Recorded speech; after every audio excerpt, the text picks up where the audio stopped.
from Wilson Park on a cloudy, windy, cool day. We have the finals of the 21st annual Ralph Gross tournament coming up here in a few minutes. It'll be the Nashville Scrappers and the Prairie Grove Tigers. Both teams are taking some ground balls out on the infield. Been a cold and rainy day. I see the umpires showing up for today's game.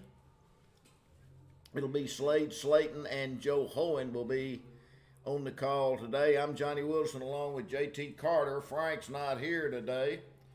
We've had a full week of baseball. Scrappers started out 3-0, and JT, I thought Scrappers looked more like a baseball team last night with a 6-1 win over Shiloh than they have any time so far in this young season. You know, they're playing good defense. They've only had 2 errors this week in the tournament, and you know the play that really stands out to me yesterday, I believe it was yesterday, that epitomizes how well they're playing was there was a ground ball hit to short, and Madden Arnold overthrows to first base, but Gage Green is firing down the line, backs up the play, and throws a runner out at second, and that's just fundamental baseball. That if you're playing like that early in the season, that's a sign of good things to come. Scrappers, this is their 4th game in a week, and one thing that it'll test in high school baseball or any kind of baseball is your pitching depth. Scrappers have already used for a good many pitches, good many innings. Carson Chambers, a really good outing yesterday. They've used Boone, they've used Chambers, they've used Honey, and they've used Goodson. So today we're giving the ball to left-hander John Wallace, and Wallace had a few innings last year. John Wallace was a really good pitcher for the Scrappers late in the season as a freshman. He came in several times in some varsity games and pitched some quality innings, and you know, Coach Stewart, I know, is expecting big things from him as the year goes on. So let me tell you how they got there. This tournament started on Wednesday, and JT, you talk about a roller coaster weather week. Wednesday was awful, 20-mile-an-hour winds, cold. Then Thursday, nice. Friday, yesterday, perfect.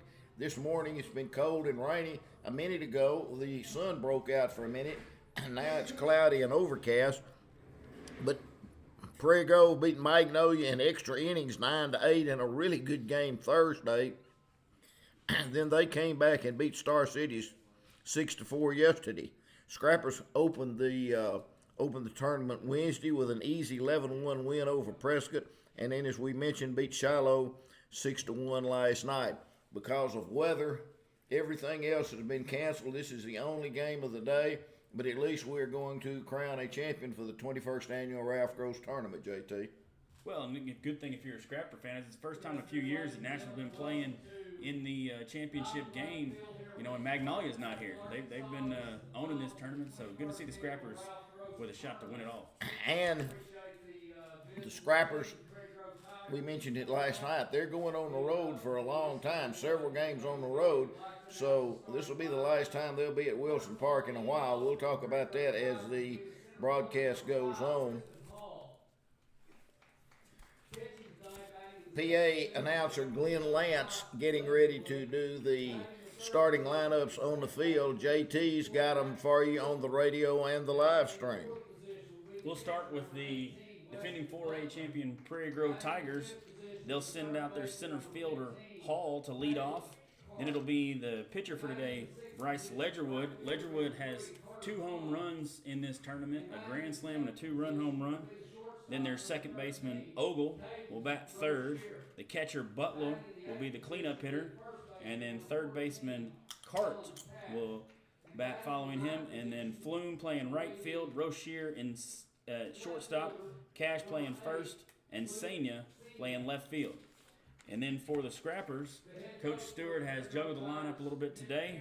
He's going to start off with Zeus Hutchinson at short, Senior Banks Ray at second base, Carson Chambers will be batting third. Gage Green is 6 for 9 on the young season with 6 RBI. He's batting cleanup. Carson Kirby playing first base, batting fifth. Mason Honey playing third. Luke Boone in left. Hayden Gray in right. And rounding out the lineup is Peyton Hill in center field. And on the mound for the Scrappers will be John Wallace. Haven't seen our buddy Jeff Gross. I haven't. Understand he got here late last night. Jeff's usually here for 2 or 3 days during the tournament, but I think Jeff's doing his baseball camp right now. Hopefully he'll be over here. We'll get Jeff on the radio and talk about his 21-year experience with this tournament as they help sponsor it for the Scrappers. Starting lineups have been introduced. We're getting ready to have the national anthem. First pitch right around the corner. It's the championship game in the Ralph Gross tournament. We're going to take a break while they're doing the anthem. We'll be right back. About a minute and 30-second break. Championship game right around the corner. Come back and join us on B99.5.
Been played. Overcast day here. I mentioned it in the pregame, and our buddy Jeff Gross comes in. We'll get a headset on.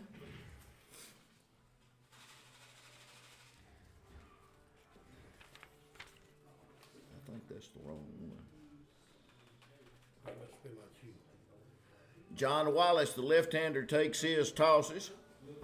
We're not sure about a couple of positions on the Prairie Grove defense yet.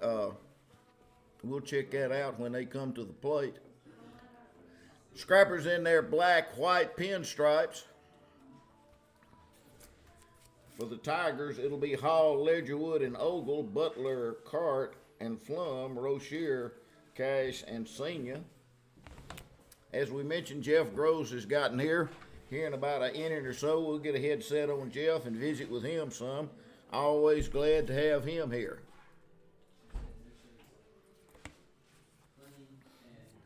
Scrapperettes have a big one tonight. Athletic Director Bunch Nichols is sitting behind me. He'll have the call on B99.5 and live stream all year long. The basketball experts said the 3 best girls team in 4A are Pulaski Academy, DeQueen, and Nashville, and it's played out just like that. Scrappers have to take on the undefeated Bruins at 6 o'clock. They're playing for a chance to go back to Hot Springs for a state championship. If you can get down there, it'll be a good one in Magnolia. If not, Bunch will have the call for you. Left-hander John Wallace on the mound. Tristan Hall, the left-handed batter, comes to the plate. Lefty on lefty here to start the game. Honing in on the edge of the grass, and a swing and a foul over the grandstand. And JT, you mentioned it in the pregame. I think it'd be important for Wallace to come in, first start, throw strikes, let his defense play. Absolutely. You know, it's a lot like playing quarterback. You want to get some easy completions and get your mind right. You want to throw some strikes and let your defense play and calm yourself down. Slayton behind the plate, Joe Hohen on the bases. And a fly ball really high. Let's see if Gray can get there, if it'll stay in play. It hangs up, and there's Gray against the fence over there, and major league pop-up, and Gray comes from his right field position. Gray usually plays these hitters close to the line, and you talk about a guy that's had a really good start defensively so far this year. Hayden Gray would be one, JT. Absolutely. I think of Hayden Gray out there a lot like Deion Sanders. You know, you hit the ball that side, it's going to be caught. Ledgerwood takes a high strike as Wallace comes out throwing strikes. Jerome Long coaching down at first base for the Tigers. Their head man, Mitch Cameron, over at third. Green sets up outside, and Wallace throws it out there for ball one. Just getting started here, championship game in the 21st annual Ralph Gross tournament. Now ball goes low. Ledgerwood hit a grand slam for Prairie Grove yesterday. Went over the Scrapper Star in left field. Got them on the board with 4 runs in the second. And a little off-speed pitch, and a good one. And Ledgerwood swings and comes up empty. Evens the count at 2-2. Just getting started on a cool, windy day here. Wind blowing out kind of toward left center field. Now ball 3 goes low. Nashville infield and outfield straight away, except Gray shading the line in right field. A lot of room in the right center field alley. And here's the pitch. Strike 3 called, and Ledgerwood knows it. Don't know what he was looking for then, but Wallace threw it at the letters and rung him up. Great pitching there by John Wallace. Wallace been effective here for the first 2 batters. Maddox Ogle coming to the plate. Ogle from the left side. And he takes a whiff at a high breaking pitch and comes up empty. Gage Green looking over at Coach Stewart, getting the sign. Now he gives it to Wallace. Sets up outside, and he throws it just a little inside. He was right around the plate then. And we've seen John Wallace come out throwing strikes here early in the game. Swinging a miss at another high pitch. Frank will tell you that high pitch looks like a beach ball, but it's hard to hit as a golf ball coming up there. And Absolutely. Ball outside. Green and Wallace thought they had to strike out, but ball goes a little outside, 2-2. Little looper over Ray's head for a base hit. Wallace thought he had him struck out on the pitch before, but the first base hit and the first base runner for the Tigers, as Ogle just kind of fisted over Mike Ray into right field. Their cleanup man is their catcher, Weston Butler. I've seen all their games in this tournament, and as you mentioned, JT, now they lost their 2 left-handed aces last year, but they are the defending 4A state champions. You know, there's great competition in this tournament this year. And he hits it hard, and the left fielder cuts it off, and a good job as Butler singles down the left field line. Good job by Luke Boone to hold him to 1 there and keep the runners at first and second with 2 outs. When now the Tigers make some noise with 2 outs. So we're going to have a courtesy runner come in for the catcher. So it's first and second, 2 out. Now Caleb Cart, he's their right fielder today.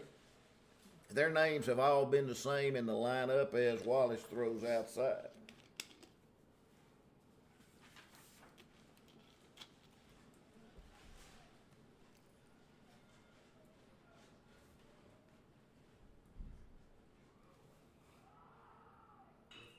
Ground ball to third. Honey takes it on a hop, steps on the bag. Good inning for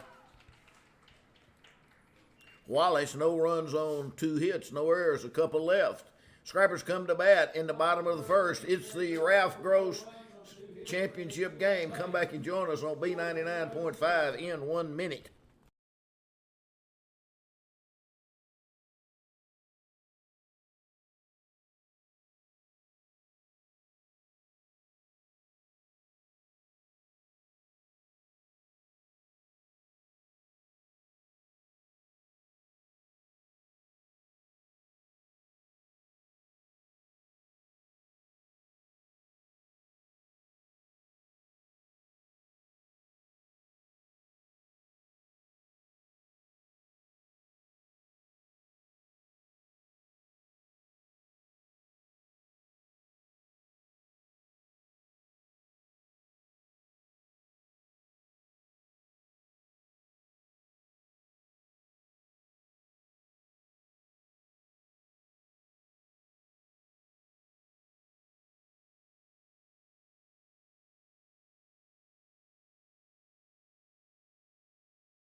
Hall takes the mound for the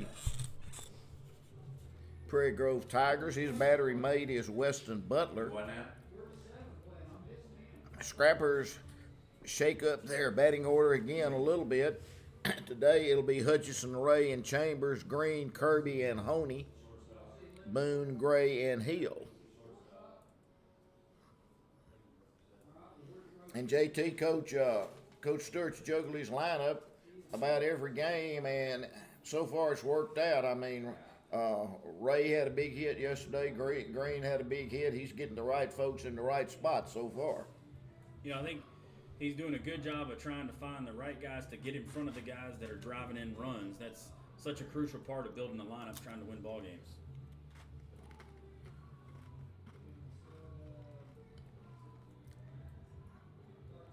Looks like we're going to have about a 3-hour window, hopefully, and get this championship game in. As we mentioned, there were 5 games originally on tap today, but because of the forecast, a lot of travel. Shiloh was here, Prairie Grove was here, Mayflower was here, Star City a long ways to go.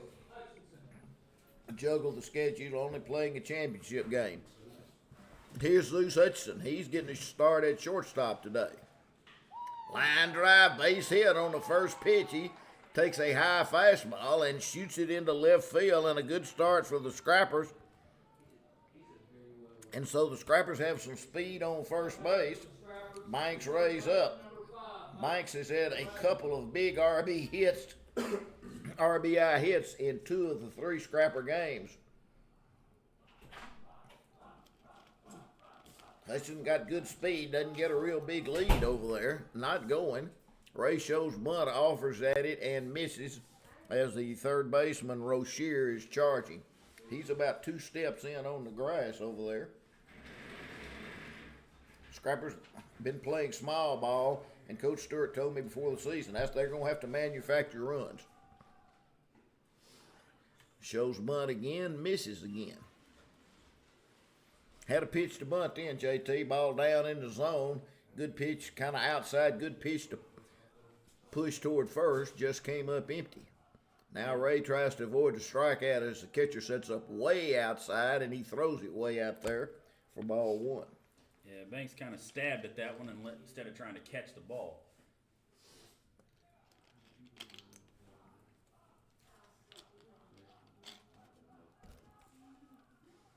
Here's the 2-1 pitch. Now it's inside, and a nice stop by Butler as the ball goes in the dirt. Tigers got a couple of 2-out hits in the top of the first, and Wallace avoided any damage. Nothing to nothing, just getting started here. No time limit on this game in the championship. Ray pops it up. It'll stay in play. It'll be in foul ground. And the first baseman, Kellen Cash, puts it away as Ray fouls out to first for the first out. Chambers DHing today. Getting him off his feet. Boy, what a good first start for Chambers yesterday, huh, JT? Absolutely. Threw 94 pitches. That was good to see after the arm injury he had. He was able to come out, and he had a lot of pop on his pitches yesterday. Chambers glad to see a right-handed pitcher, and Hutchison starts, and they step off, and then he slides over the bag, and you're going to get that. It rained a little bit. Hutchison started. The pitcher stepped off through the second high. Hutchison dives in safely, and then it's just like a slip and slide out there today, JT. He overslides the bag, so he'll get a stolen base for that, but then he's out after he overslides it. Absolutely. That's a tough play there for Zeus.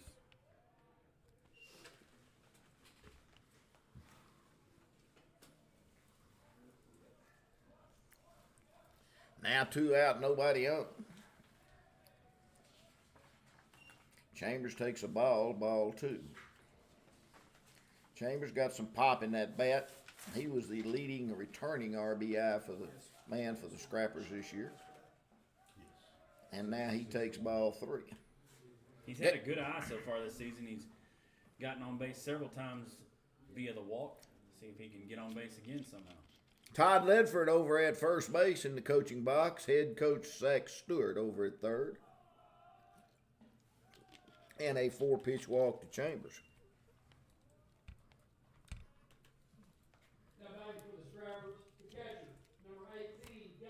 Yeah, I've talked to these kids a good bit about when it rains a little bit, and they say it is really slick when you slide. And you really either got to start your slide quicker or grab a hold of that base for dear life. Good lead by Chambers as Green's at the plate. And he takes a strike, a little bender over the outside corner. 2 outs, no score here in the first. Tigers have 2 hits, Scrappers have 1. They play Green straight away as Chambers draws the throw.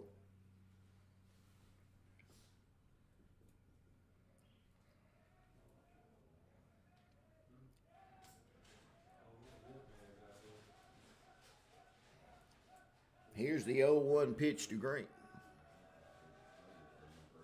Ball outside. JT, want to pat you on the back for yeoman work you've done here during this tournament. You have live streamed and broadcast every game. I don't know how you do it, but I know these parents, grandparents at Mayflower, Star City, North Arkansas, snap throw back to first by the catcher, but Chambers back. They all enjoy getting to see their kids play and their fans, and it's a good deal. So appreciate all you do in that.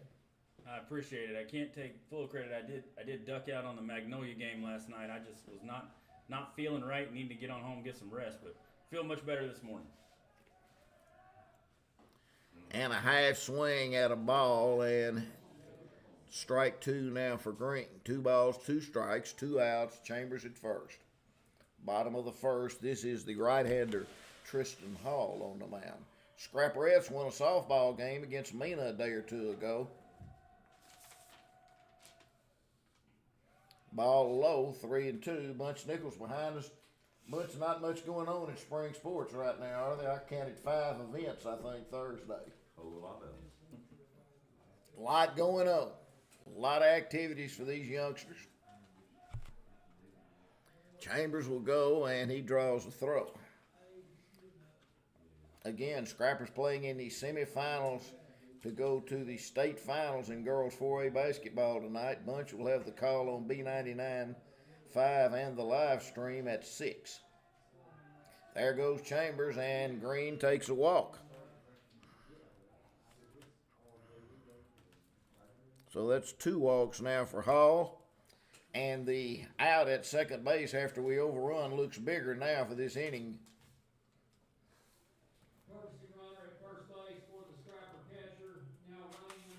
Peyton Fritz comes in to run for Green. Now Scrappers have first and second, 2 out. Left-handed hitting first baseman Carson Kirby at the plate.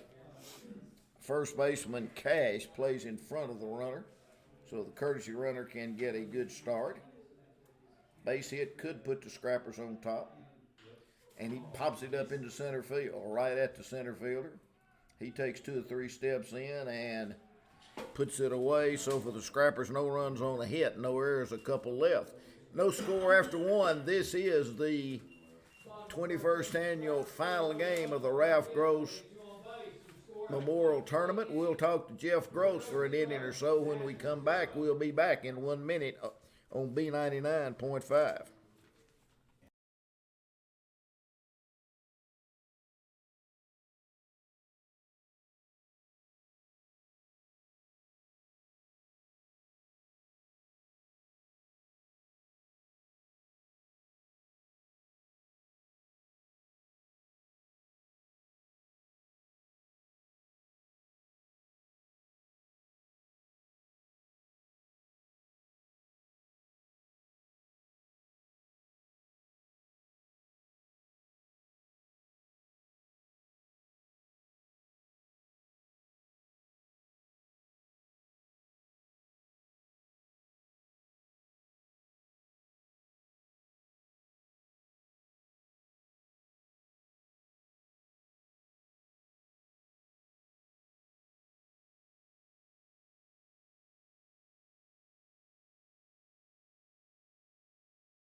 Wallace got out of a little bit of a jam in the first, gave a couple of 2-out hits. He'll face the bottom part of the order, Flum, Rozier, and Cash. We've got our buddy Jeff Gross here. Jeff, 21 years sponsoring this tournament, is that right? That's correct. It's been Hard to believe, huh? Time flies. Time flies. I say it every year. I remember somebody called me to the field house and said, there's a couple of guys up here named Jeff and John Gross, and their father went to school here back in the 50s and 1952. And they want to help do something for his memory, and they want to sponsor a baseball tournament. And so here we are in 2025. How about that? 21 times I get to come home to see my family here in Nashville. Boy, that's great. So we have had a good partnership with you, and Wallace throws low again, and he's in danger of walking the leadoff hitter, Flum. So you're in Pine Bluff now, and I told you before you got on the air, 3-0 pitch, and right down the middle for a strike. The Pine Bluff paper is embedded in the Arkansas Democrat, and I see your picture, and you're really involved in Pine Bluff after the 3-1 pitch goes outside, and a good start for the Tigers. Tell me what's going on. What have you got going on in Pine Bluff, Jeff? Well, a little over a year ago, shortly after the tournament here in Nashville last year, we started a committee, and I've got four of us, all sports writers, and Summerworth Gazette, Democrat back in the day, Jim Harris. He was also sports editor of the Pine Bluff Commercial. Also, Carl Wimper. Carl was UAPB SID for many years, and sports reporter, editor of the Commercial, and then the current one today, I.C. Morrell and myself. We've had about 150, 200 years of covering sports and watching baseball in Jefferson And County. Rozier hits it into center field, and there's Peyton Hill in left center field, not too deep, right in front of the Scrapper Star for the first out. That was Caden Rozier. Flume led off the inning with a walk. Now Rozier flies to center. We're talking to Jeff Gross. He's talking about starting a Hall of Fame over there in the Pine Bluff area. I guess you call it Jefferson County. Jefferson County Sports Hall of Fame, and that's another Now a one. little tapper towards second. Ray gets it on about 2 hops. Has to hurry. And Cash is out 4-3. So we started doing the history of sports. It goes all the way back to 1925 when the Pine Bluff High won the national championship in high school football, and when they won again in '39. But Don Hudson was part of that team. And Don Hudson's a big NFL name. Here comes Luke Sr., their 9th place hitter. He's got an RBI chance here. 0-0, top of the second. Don Hudson went on to play at University of Alabama and Green Bay Packers. And back then, before the Super Bowl, they had the NFL championship. He won 3 championships in a row in pro football in the 30s. And he's a charter member of the College and Pro Football Hall of Fame. Wow. Senior fouls one off to the right side. So he was one of the all-time greats that we inducted into the first class, along with Monty Coleman. Monty was a UAPB 16 years with the Washington Redskins. Him and only 2 other Redskin players have won 3 Super Bowls, all of their franchise. And then also one player that people didn't realize grew up in Pine Bluff at an early age was Ricky Henderson. Yeah, and Ricky just died. Senior takes the ball outside. We'll get back to Ricky Henderson in a minute. And now the ball gets past Green for a pass ball, and the runner goes to third. JT, he looked at his mitt like, where'd the ball go then? Yeah, it just slipped right through, and unfortunately that moves the runner up to third.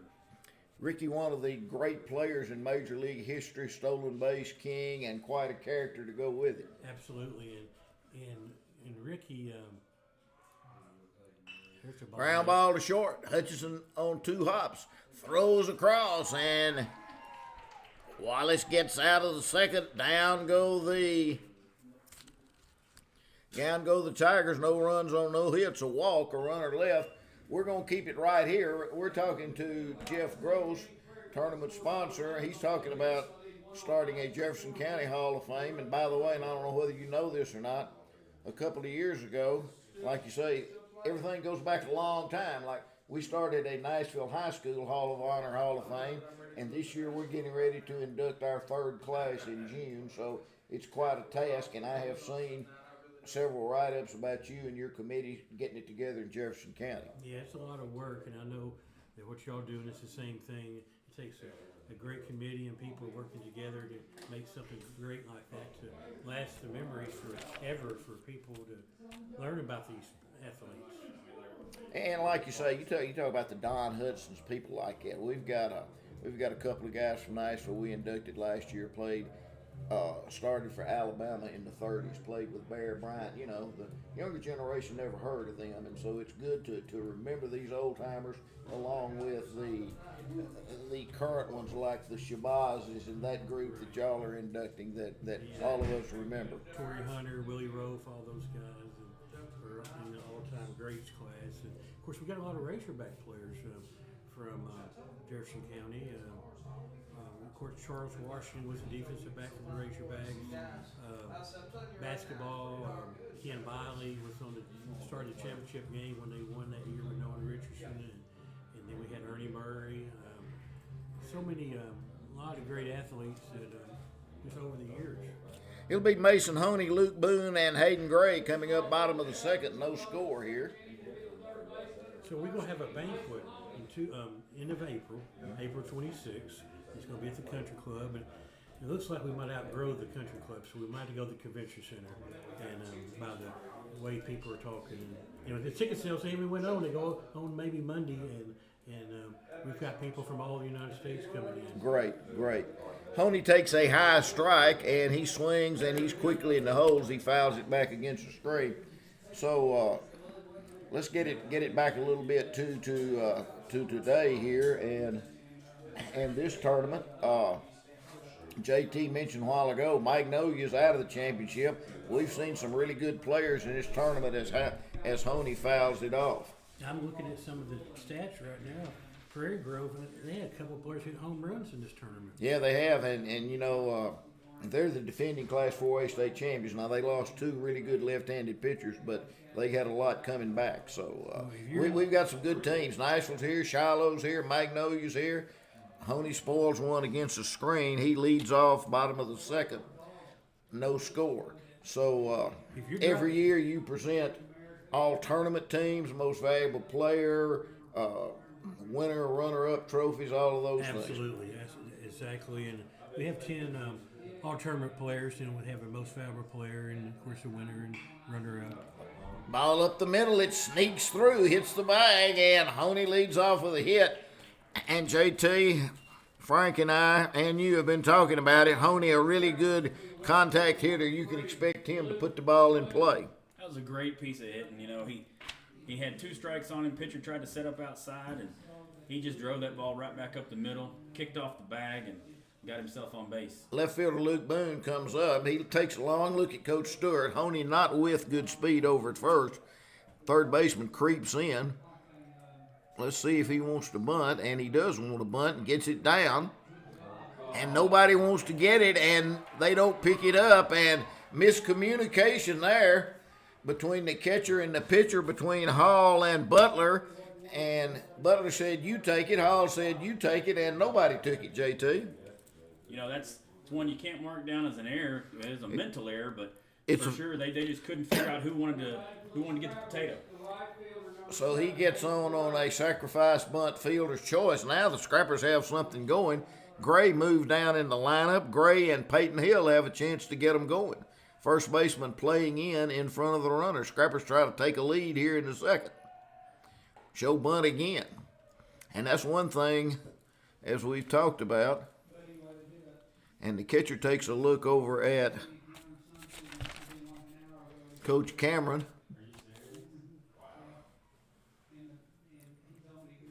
Gray's done a great job laying down bunts early in the season.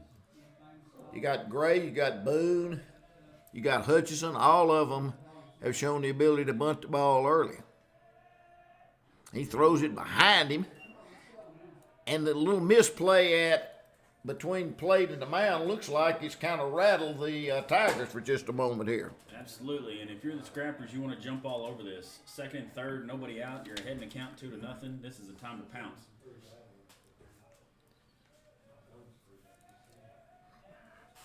Honey led off with a hit. Boone got on the fielder's choice. Now it's 2-0 to Gray. And a strike over the outside edge.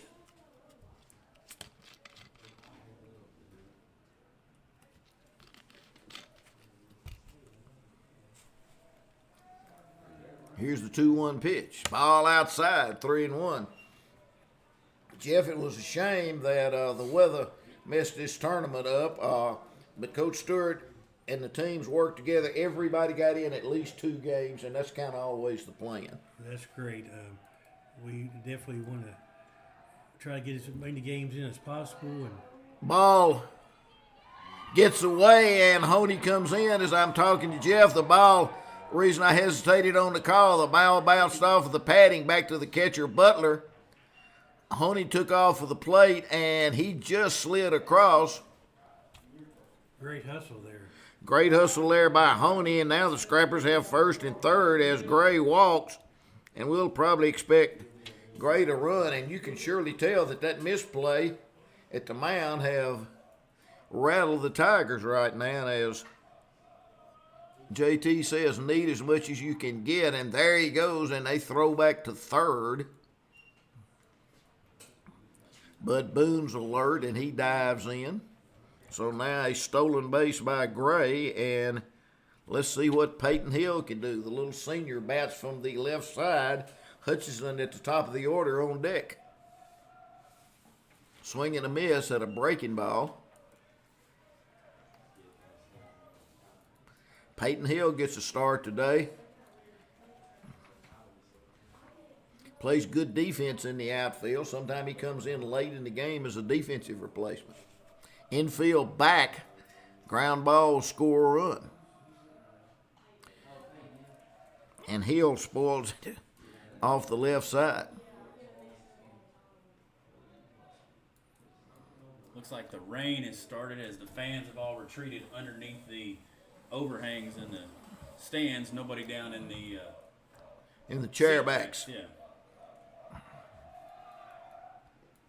And a ball goes low. Scrappers up 1-0, second and third, nobody out.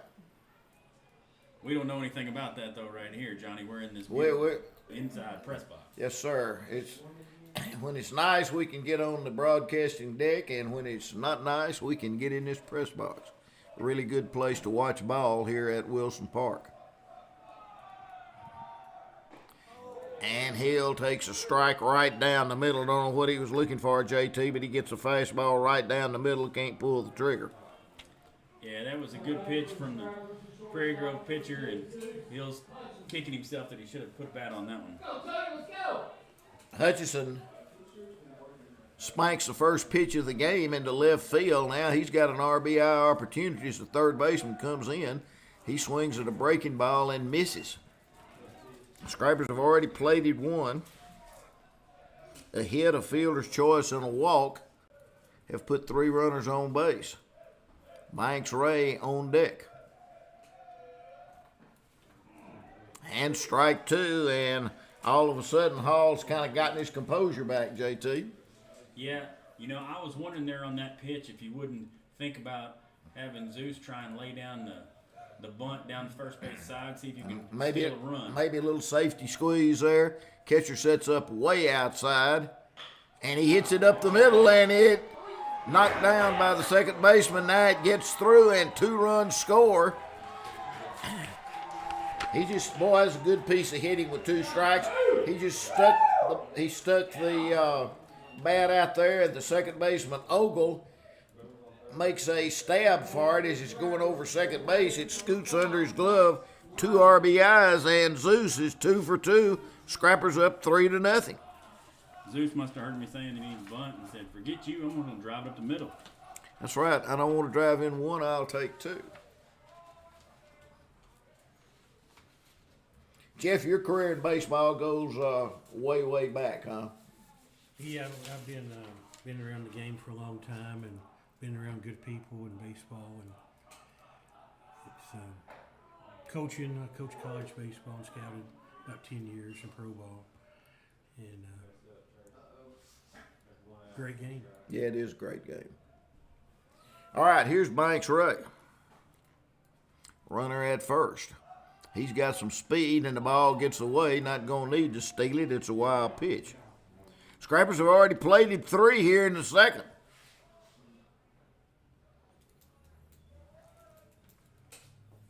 Now, Jeff, you didn't mention him, but Torrey Hunter, is he in your Hall of Fame over there? He is 9-time Gold Glove winner, 5-time All-Star, and 2-time Silver Slugger.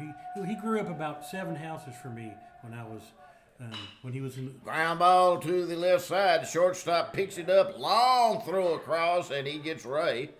A nice play there by the shortstop, Bryce Ledgerwood. Torrey's a great guy. He gives back to the community. And Yeah, he's given a lot back to, I know, UAPB for sure. He's really helped their baseball facility. he did. And he put AstroTurf on the high school football stadium, which is now Torrey Hunter Field. And then he also put new lights at historic Taylor Field at the ballpark over the years. So he's went way above and beyond good for the community. That's great to hear. You know, when you have a player with his kind of success invest back in the community, that's just awesome. Carson Chambers at the plate. Chambers has an RBI opportunity. Good speed with Hutchison at second. He had the big hit of the inning, knocked in 2 to give the Scrappers a 3-0 lead. Tapper back to the pitcher, though, and Chambers out 1-3, but a good inning for the Scrappers. They score 3 runs on 2 hits, no errors, a runner left. 3-0 moves into the third. We're going to let Jeff get back to his scorecards to pick his all-tournament team now. Jeff, appreciate you stopping by, and always good to see you. It's great to be here. Thank you. We'll take a break. We'll come back for the top of the third. John Wallace on the mound. Nashville up 3-0. We'll be back in 1 minute.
Pretty efficient. How many pitches so far, JT?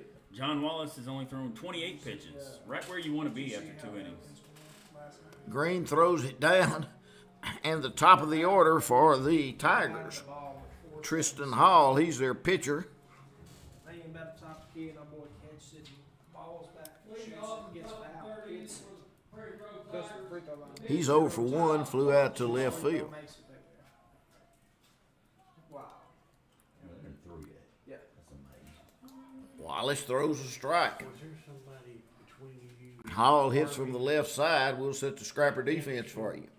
Harvey, you came after Harvey. And he hits him. Breaking ball, gets away from him, and But whenever I was there, the leadoff man is on. was there. He was there my whole time there. I got there around 15, 16. And going into 3 innings, Wallace had not missed much on any pitch and just let the breaking ball get away from You him. know who I'm talking about. Yeah, Green's behind the plate, Honey at third, Hutchison at short, Ray at second, Kirby at first. Left to right in the outfield is Boone, Hill, and Gray. What about, did you, Top of their lineup, pretty potent, as they are the defending 4A state champions. Yeah, that's probably been This is a over batter you want to be careful with, Yeah. kid. This is their big hitter, Ledgerwood. I've met him before. That's my cousin there. Okay. All right. And his brother Kyle. And Green sits up outside, and Wallace throws it out there, but Ledgerwood takes it for a ball. He hit a 2-run home run on Thursday and a grand slam yesterday. Steve was a ball player. Yeah, sure did. Check swing, holds up, ball 2. Now Ledgerwood's ahead in the count. Tigers try to get back in it. They're down 3-0. And a long one into left. Boone gets a bad read on it, and it bounces off the wall. Boone gets it in quickly. And Ledgerwood doubles just as JT calls it. He's their big hitter, and now they've got second and third, nobody out. Boone got a misread on that line drive, JT, but I don't believe he'd have gotten to it anyway. No, that ball was hit well, and I got to figure the weather probably kept that in. If it's a little bit warmer, that ball probably flies the other 8-10 feet it needs to get over. Scrappers like to get a first out here, right in the middle of the Tiger lineup. Hit by pitch and a double. They've got second, third, nobody out. Honey in on the grass, everybody else deep. Ground ball, score a run.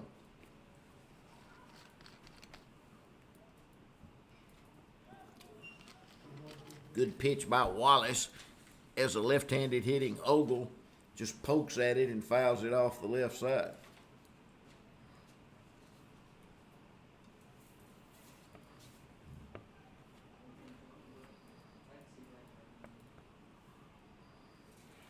And he bounces a curveball outside. Good stop by Green. Lights are on here. We had rain about 10:30 or 11. Then it broke off. Sun came out briefly. Looks like the rain's coming down pretty steady now. Looks like it's raining pretty good now. It's fairly overcast here. I'll check the radar here in a minute so it give you a weather forecast. Ball goes outside.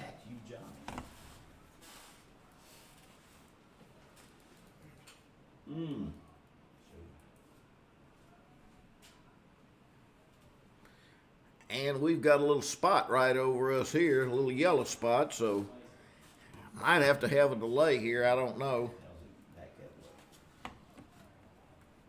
Rain. This is the heaviest stuff, though. Here's a pitch to the batter. Swinging a foul.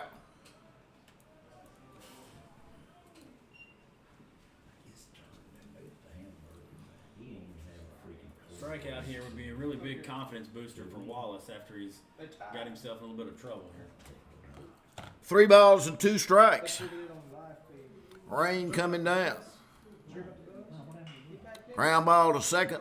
Ray fields it cleanly and the run scores, but that's a good first out. Always want to get that out. The crowd back up under the cover of the bleachers. Their cleanup batter is Weston Butler. Infield stays back for the Scrappers. Yeah,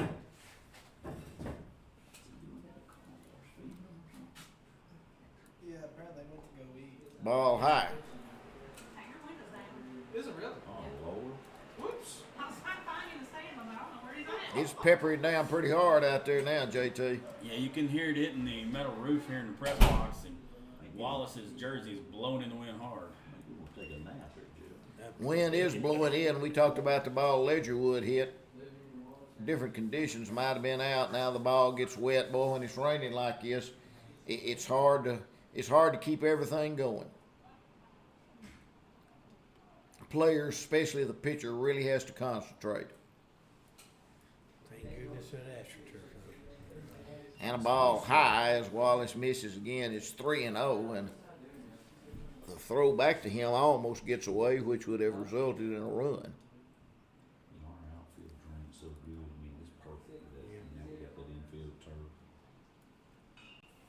Tapper to third. Honey fields it foul.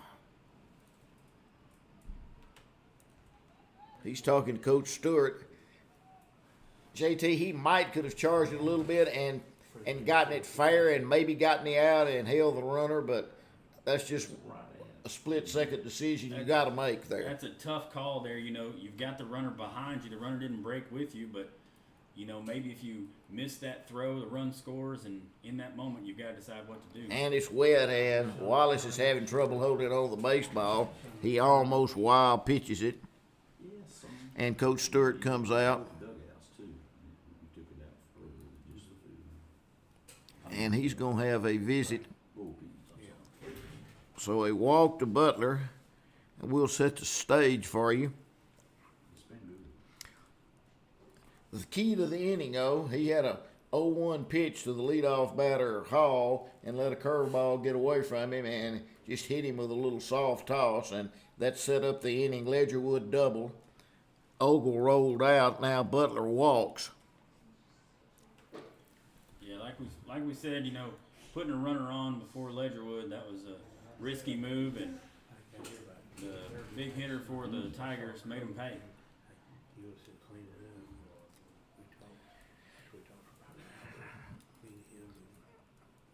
Gage Green and Caleb Card having a little conversation as they're trying to get some umpires trying to get some dry baseballs.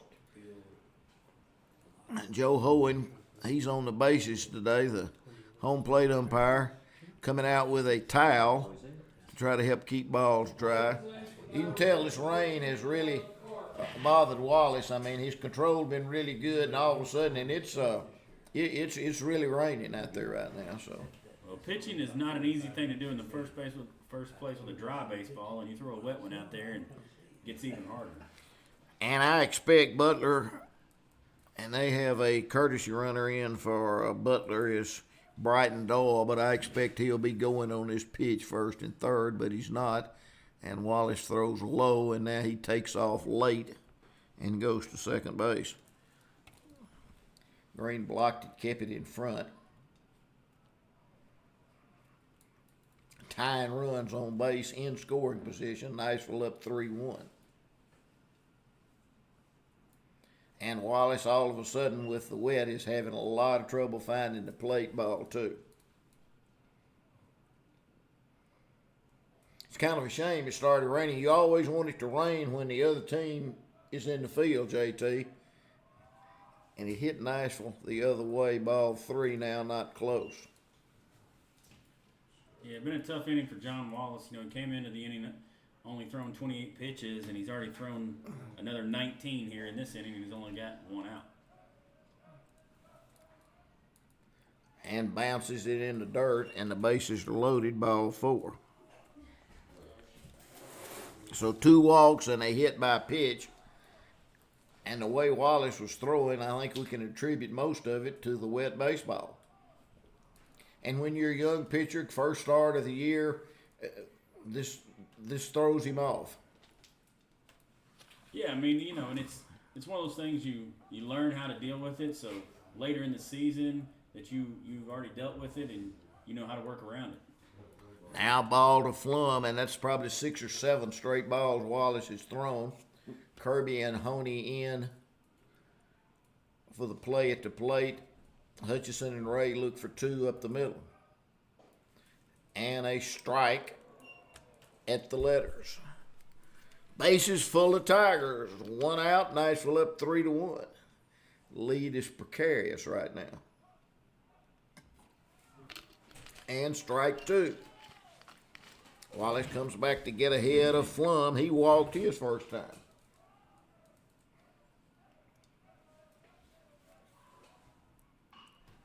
Ground ball foul.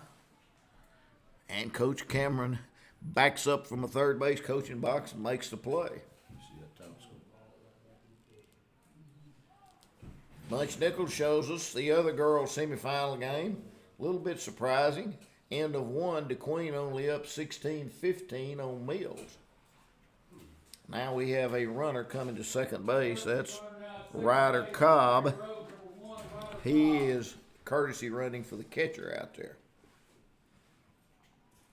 Bases loaded, 1 out. 1 and 2 to the left fielder, Carter Flum. Just inside. Scrappers want that call. Evens the count at 2-2.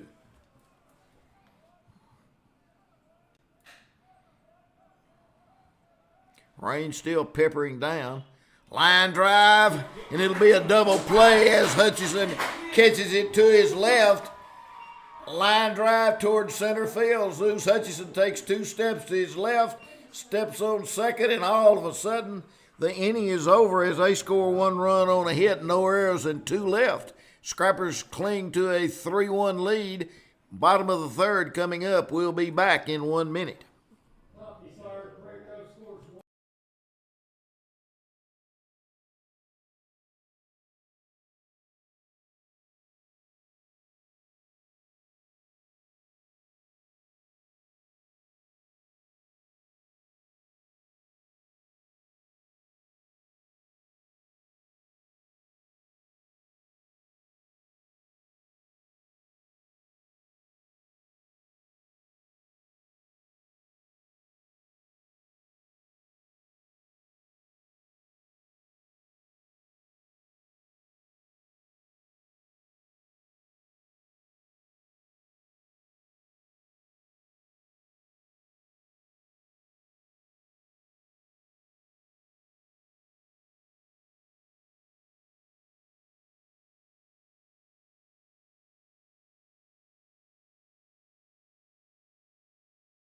Scrappers up 3-1 here at the bottom of the third in the finals of this Ralph Gross tournament.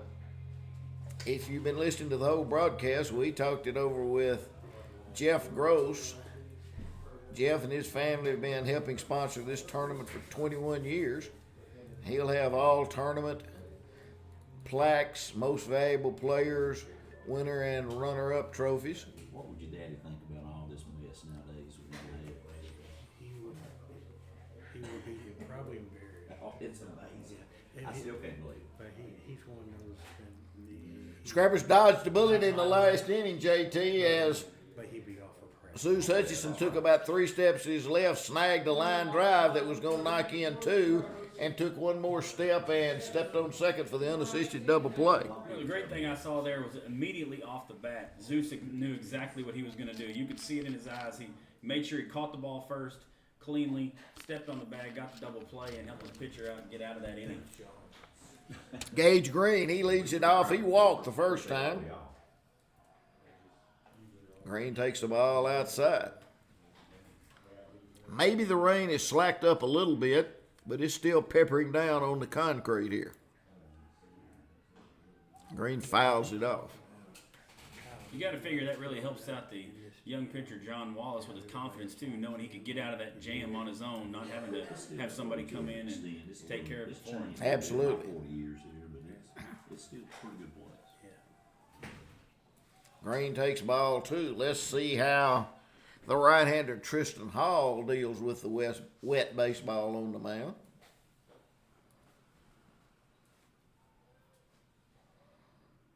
Scrapper crowd will be leaving about 3:30, probably 3:30 or 4 for the trip down to Magnolia for the semifinal game against PA tonight. Now Green takes ball 3. He'd like to get on in front of Carson Kirby. And he does as the ball goes outside, and a good start in the third for Nashville. You got to leave a little earlier than that, though, John. You got to stop by Flying Burger. Flying Burger. Get some of that fish, get some of those burgers, get some of that fried shrimp. I heard Bunch talking about it on the radio the other night during the broadcast. Bunch Nichols will have the live stream and the broadcast on B99.5. Fritz comes in to courtesy run, and Kirby bats. Kirby popped up to center field his first time up. Takes the ball outside.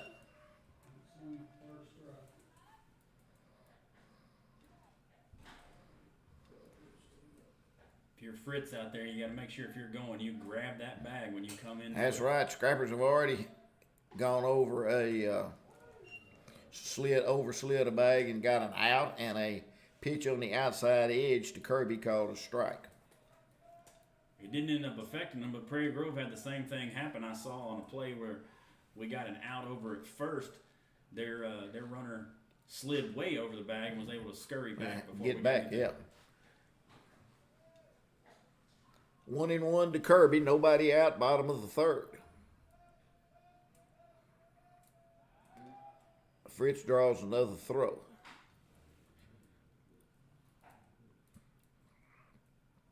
Third baseman Rozier in about a step on the grass. Everybody else playing Kirby straight away, except the right fielder drawn over toward the line. There goes the runner, and a tap toward second, and that will advance the runner, and Safe. he tries to flip it, and look at Fritz scoot over to third. It was a little high bouncer. Kirby doesn't run really well, but the second baseman, Ogle, comes in, and instead of taking it and throwing it, he tried to kind of push it to him, JT, and it all kind of went haywire on him. Yeah, that was an easy play, but he just overthought it, and Kirby hustling down the line and beats it out, and great job by Peyton Fritz keeping his eye on the ball the whole time. As soon as he saw that thing hit the ground, he kept on motoring to third, and we got runners on the corners with nobody out. And I've been impressed with the way these Scrappers have run the bases so far this first week. Now, Nashville's got a chance, and one of their best contact hitters, Honey, up. He singled the first time. It's first and third, and nobody out. Let's see what the Scrappers can do here in the bottom of the third.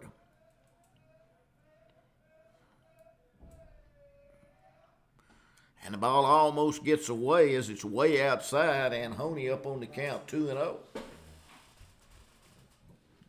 Honey the batter, Boone behind him.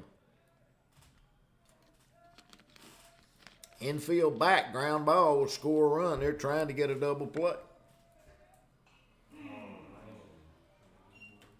Honey fouls it against the screen. Honey's got some new batting gloves there, bright neon orange, like those.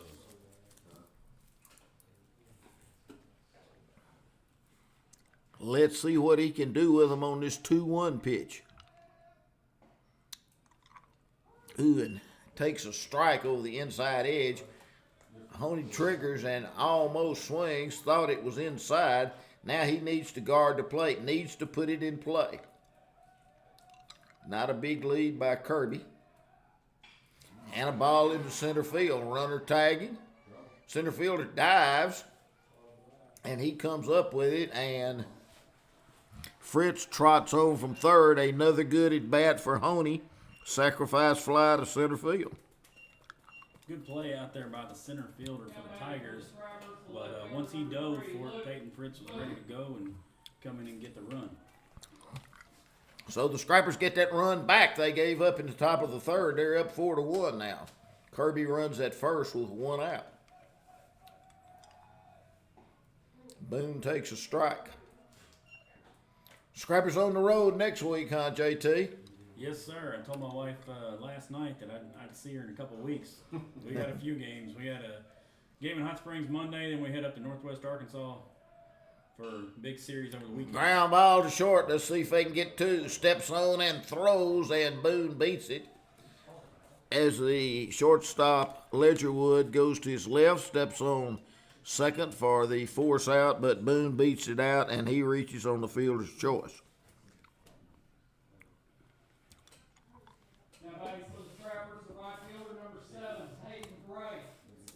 Scrappers started with first and third, nobody out. They did get the runner home from third, but now there's two outs. As Gray takes a strike. Nashville up 4-1.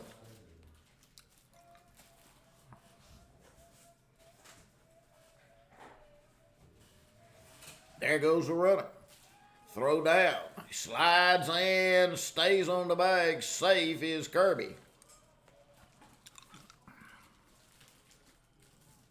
Luke Boone. I'm sorry, that's Luke Boone. Kirby was forced.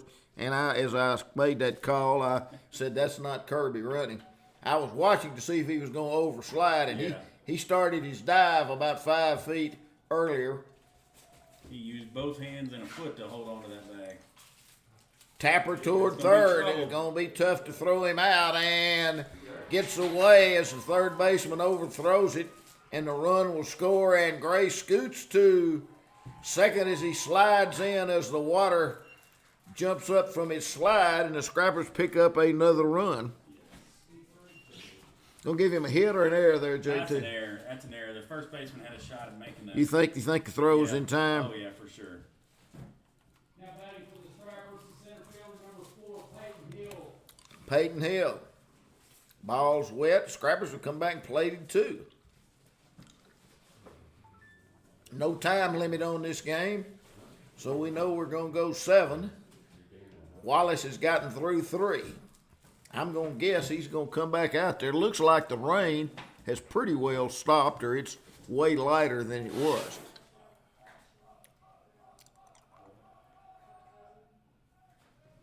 And the ball, I think, hits Hill in the foot, and it does.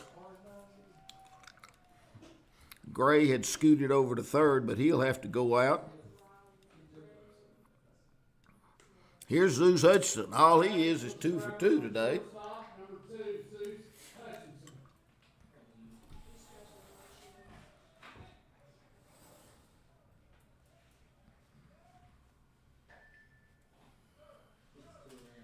First baseman in front of the runner. Second, third, 2 out, 5-1, Nashville lead. And a strike to Hutchinson. He checks his swing, but it's called strike 1.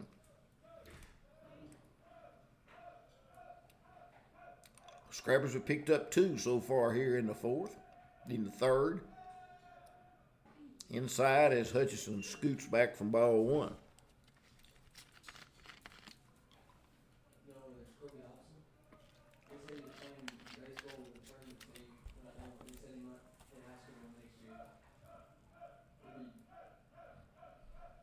One pitch coming to Hutchinson, and he fakes a throw to second, and Hall holds the ball. Gray dives back in. These guys that have slid a time or two, I'm sure their uniform's soaking, JT. Yeah, but if 5-1 lead, they'll take it. And a good curveball, and Hutchinson gives up on it. Little front door curveball comes across the inside half of the plate. Now Hutchinson's in the hole 1-2. Hall's gone all the way for the Tigers. Wallace gone all the way so far for the Scrappers, and now Weston Butler, the catcher, wants to talk it over with his pitcher. And while he does that, Hutchinson's going to go down and talk it over with Coach Stewart.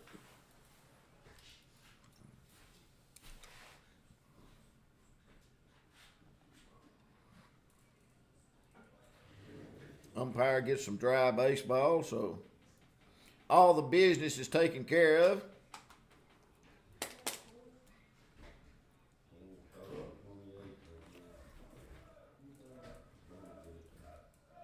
One-two pitch to Zeus. Swinging a miss on an off-speed pitch and strikes him out. First time Hutchins has been retired today, but a nice inning for the Scrappers. They pick up 2 runs on a hit. There were a couple of errors and a runner left. Top of the 4th.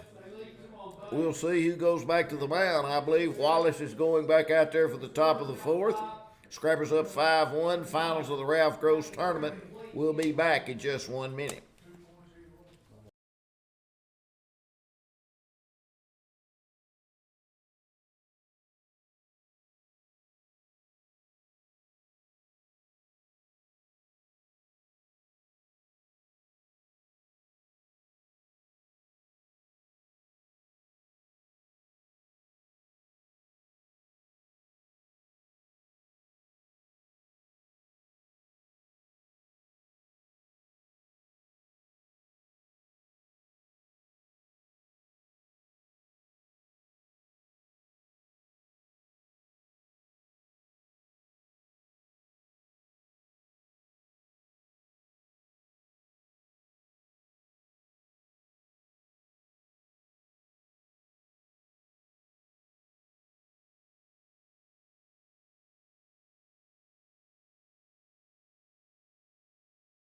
Is about quit. John Wallace goes back to the mound.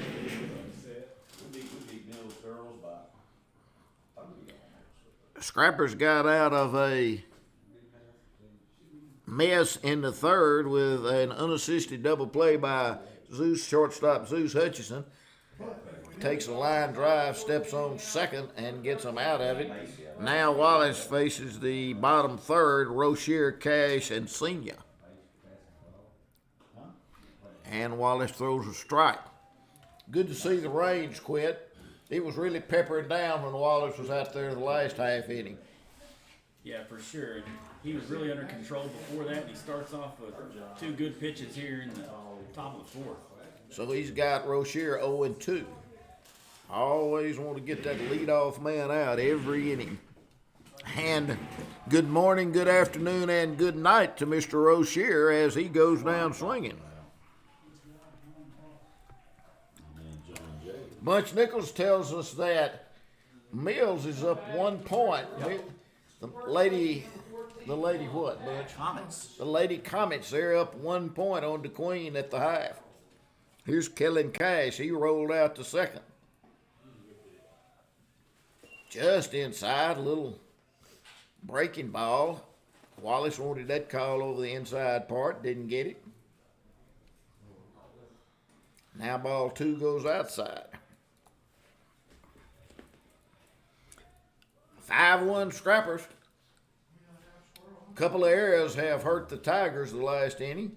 Scrappers still playing good defense. Now he's quickly 3-0 to the left-handed batting Kellen Cash. Their center fielder Luke Senior is on deck.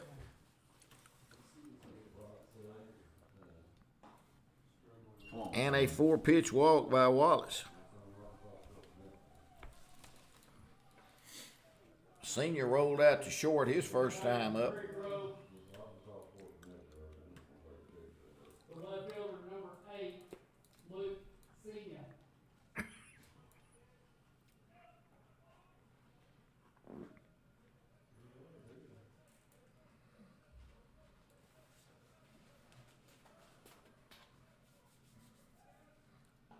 And a strike to Senior to lead him off. Rozier struck out on 3 pitches, then Cash walked. Umpire called that one a ball, Jay. A ball. Yes, sir. I was umpiring. I thought that was there. I thought it was too. Now a strike. It's 1-1. I'd already called that a strike and looked down, JT.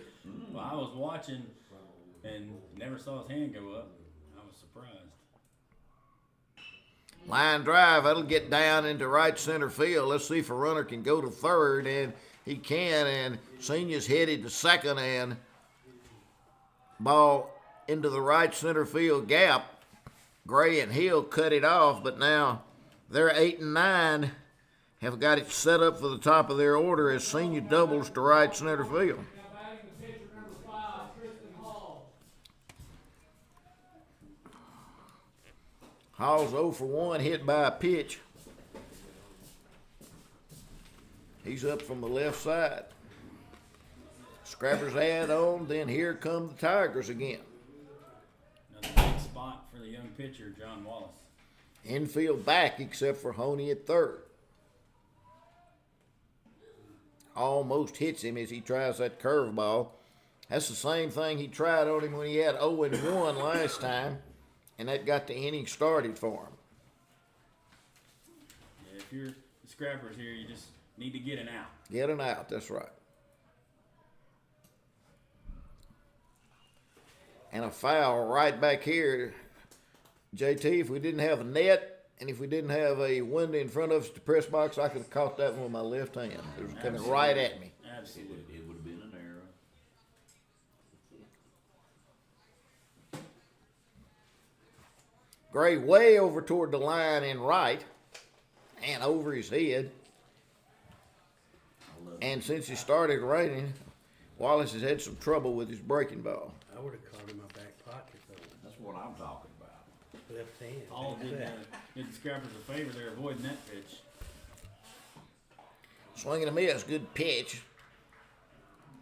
Ball over the outside edge, a letter high, 2-2 to the batter.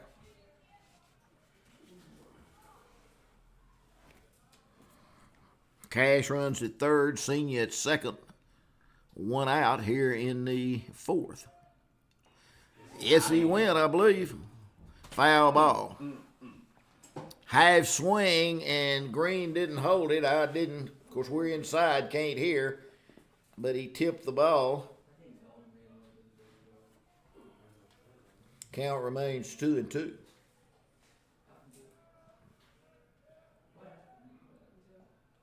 Ball inside. Come on, John. And a good at bat by their leadoff man. He's their pitcher, Tristan Hall. Their star, Bryce Ledgerwood's on deck. Ground ball to first. Oh, and it gets under Kirby's glove, and 2 runs will score. Kirby took a shot as he went to his right and didn't come up with the ball, and a 2 RBI single by Tristan Hall. That just scooted under Kirby's glove, JT. Yeah, he just didn't have quick enough feet to get over there. Almost wish you could have dove at it, but that was a hard hit ball and one of those millisecond decisions you got to make. Coach Stewart calls timeout, and he takes the ball from Wallace. And I think with conditions in his first start, I think he will be satisfied with his outing from his young left-hander. And the Scrappers will make a pitching change. We'll be right back, and we'll tell you who it's going to be. Nashville up 5-3. The Tigers have a runner at first and 1 out. We'll take a 1-minute break. We'll be right back.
Scrappers bring in the right-hander Madden Arnold in relief of John Wallace.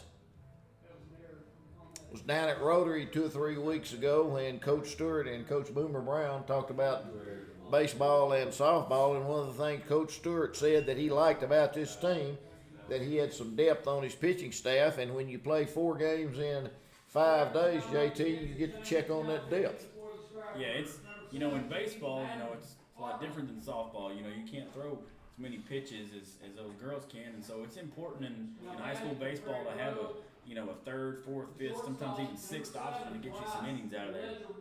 I'll have to count up, but this is probably at least the 6th pitcher the Scrappers have used this weekend, maybe 7, but I'm pretty sure at least 6.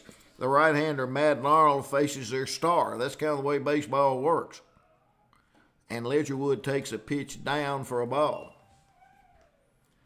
Definitely a hitter that Arnold wants to be careful with. Ledger takes a look down at his coach at third base, but he's saying, turn the crank, big boy.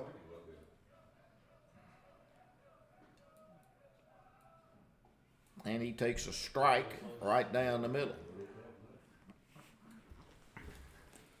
Ledgerwood's got a double today. Scrapper is up 5-3 here. There goes the runner. Got a big break, and Green throws, but he was 30 feet toward second base while Arnold still had the ball in, JT. Yeah, you got to give credit, though, there through the infielder. They scooped that ball well and held that tag on just in case he slid off. Yep. 1-2 to Ledgerwood.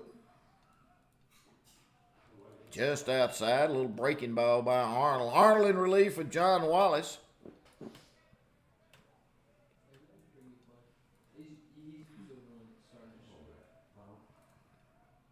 Swing and a miss, and a big strikeout. And that's the second time today Ledgerwood has gone down swinging, but he's got a big double in this game. Huge strikeout there for Madden Arnold, getting their best hitter out of the lineup, getting to 2 outs.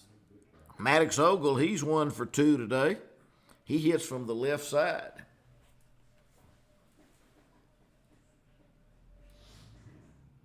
And Arnold throws low.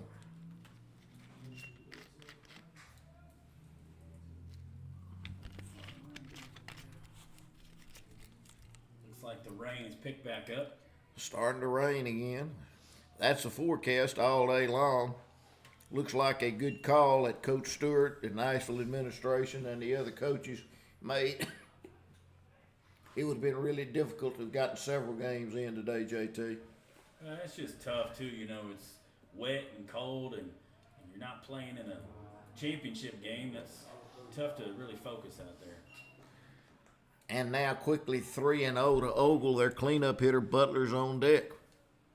Arnold came in and got a big strikeout of Ledgerwood, and there goes the runner to third, and they're getting big jumps.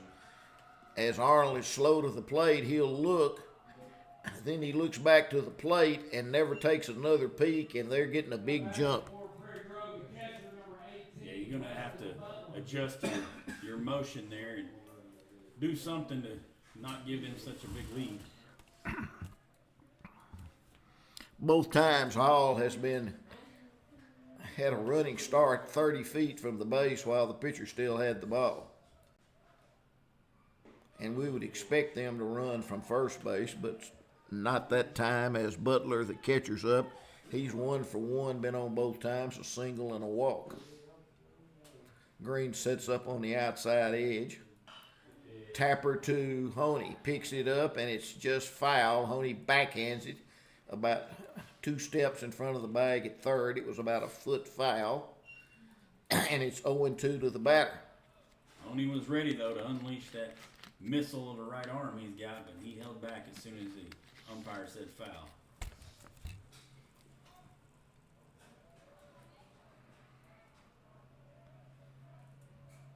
Green sets up way outside, and a base hit up the middle as Arnold missed his spot, and runners will be at first and third now, and still 2 out. Tigers creep closer. It's 5-4. Not a good pitch that time. He had him 0-2.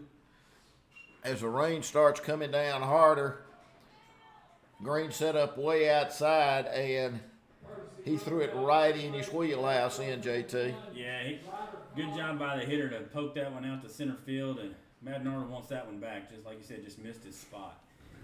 Pinch, courtesy runner comes in for the catcher. Now the tying runs at third, and the rain picks up again.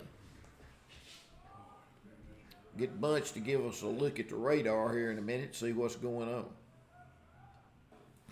Curveball goes high. I can tell you one thing it's doing. It's raining more when we're in defense than it is when they are. And that's not a good thing.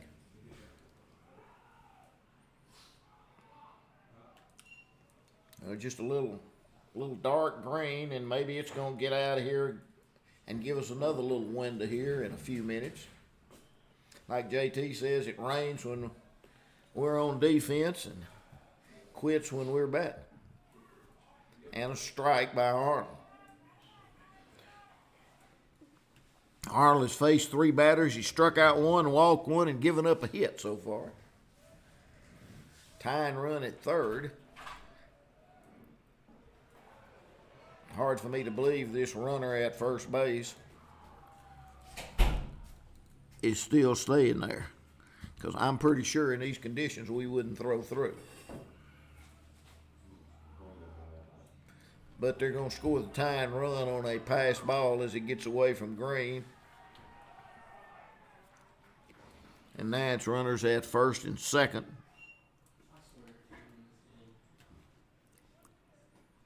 As Cart walks, and things going sideways here for the Scrappers in the 4th inning. Now batting for the Prairie Grove Tigers, number 3, Carter Plum.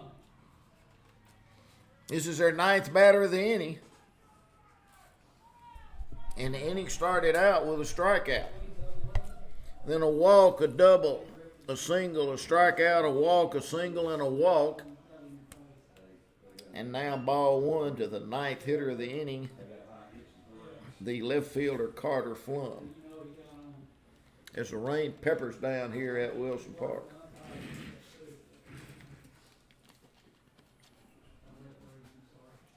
Clean up And now the Queen has pulled away from Mills. I really didn't expect that one to be close. They're up 11. There's a high fly ball. Hill takes charge in center. And then the Raindrops puts it away, but a good inning for the Tigers. They score 4 runs on a couple of hits, 3 hits as a matter of fact. No errors and a couple left on. We're halfway through and we start all over. It's 5-5. Scrapper's bat in the bottom of the 4th. Come back and listen to Scrapper Baseball.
Tristan Hall back to the mound as the rain continues to pepper down here. How many pitches for Mr. Hall? Tristan Hall's at 61 pitches.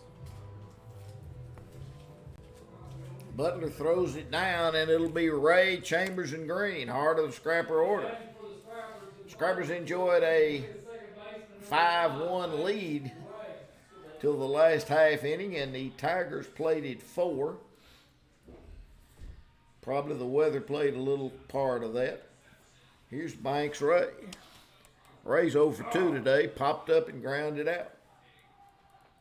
Ball outside. Big half inning for the Scrappers. Need to get some of those runs back.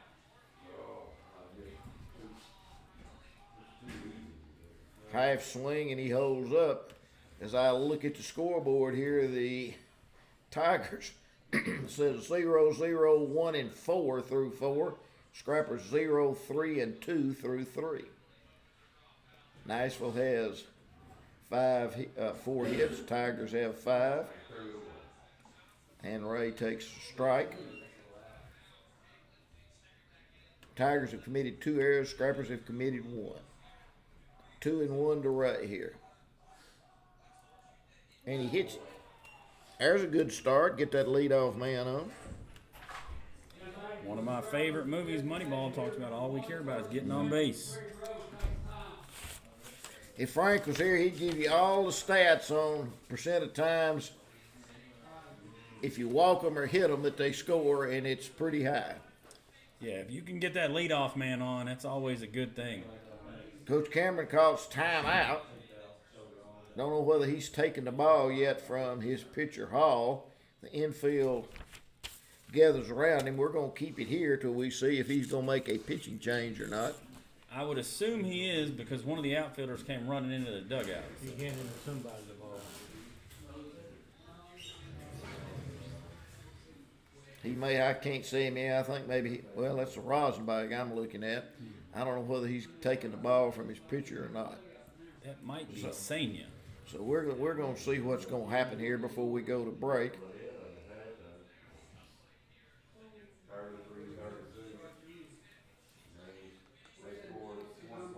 Tigers are going to make a pitching change after Ray leads off, got hit by a pitch in the 4th. Hall had gone all the way. We're taking a 1-minute break. We'll tell you who the new pitcher is. Carson Chambers will be at bat. We'll be right back. We're tied at 5-5. We'll be back in 1 minute.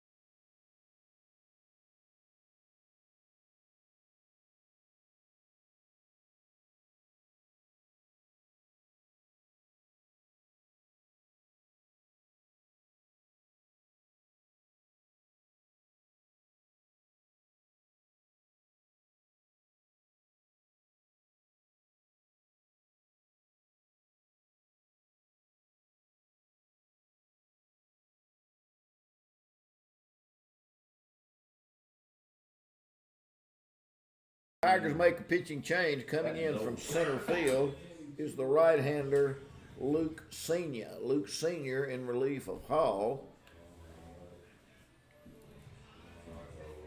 Yeah, the Queen done got him. We'll try to catch their defense for you here in a minute, but Senior has come in from center field to the mound. I think Prairie Grove played Monday also, so this is their fourth game of the week. So we're extending our pitching staff here for high school teams. Now it looks like the rain is lightened up a little bit as I look at it on the concrete. That's the way it works, isn't it, JT? We bat, no rain. We in the field, rain's hard. Chambers would like to hit one hard. He's walked and tapped back to the pitcher. Takes it outside, it gets away, and Ray stays at first base. Their shortstop, Leatherwood, has got a mask hoodie on out at shortstop. It's a cool, damp, windy day here at Wilson Park. Just the opposite of a perfect afternoon yesterday in the 70s as Chambers takes ball two.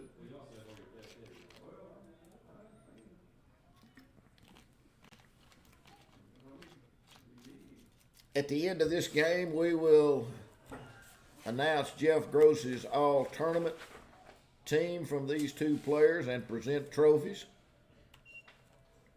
to the winner and runner-up. Jeff comes in, been doing it for 21 years. He really studies these box scores to figure out who he wants to put on his all-tournament team, and a 4-pitch walk to Chambers. I don't know when the last time Chambers saw a pitch to hit. He's drew more 4-pitch walks this week than I've seen in a long time. Like you said, we get 2 free bases to lead off an inning. You need to take advantage of it too, JT. And you got your cleanup hitter here, your team RBI leader. This is exactly where you want to drive in some runs. Green's hit a home run. He's also sacrificed from the number 4 hole. He took a look at Coach Stewart, and he's going to bunt, and it goes behind him. And Ray couldn't see it, but both runners move up. I was watching Ray at second. The ball went right under or past the catcher's glove, kind of bounced off the padding. Catcher didn't know where it was. Ray didn't know where it was, but bottom line on the wild pitch, both runners move up. That was an interesting spot. I mean, if Green stays put, that drills him right in the hip, but he turned out of the way, went back to the backstop, works just as well. Third baseman in, everybody else back. Green, a fly ball. I don't know whether it'll be deep enough to score the run or not. No, it's not. It stays on the outer edge of the infield, and Green pops up. That's a big out for Senior as Green pops up to short. I thought it was going to carry out to really short left field, but it was high enough that you knew either the shortstop or the left fielder was going to put it away. Now Kirby's in a big spot in this game, huh? Yeah, big spot for Carson Kirby here. You know, you got runners on second and third, less than 2 outs. You want to put something in play on the right side at least. They take a look at their coach. Now the middle infielders back up. Ground ball up the middle will score a run as Kirby takes a ball outside. Kirby and Honey going to have a chance to get these runners in. It's 5-5, bottom of the 4th. Game about an hour and a half old. Weather has slowed it down, keeping dry baseballs as Kirby takes inside.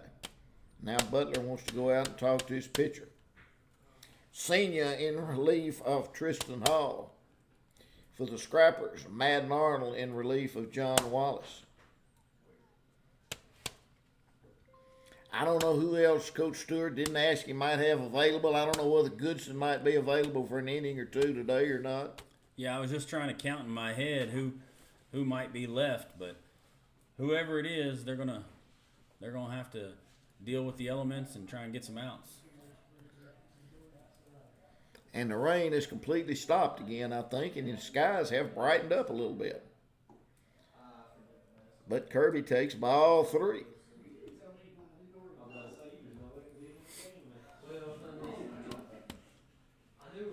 Hit by pitch, a walk, a pop up to short. And Kirby takes one down the middle for a strike. He'll be looking for something to drive here.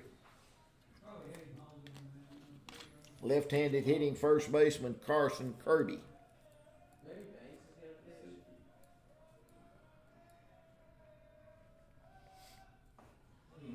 Strike two, a high strike, and Kirby didn't offer. And I think I'm kind of glad he didn't at that one, JT. Yeah, I think that would have jammed him right up and probably popped it up to the first baseman. Big pitch in the game right here so far. Full count to Kirby.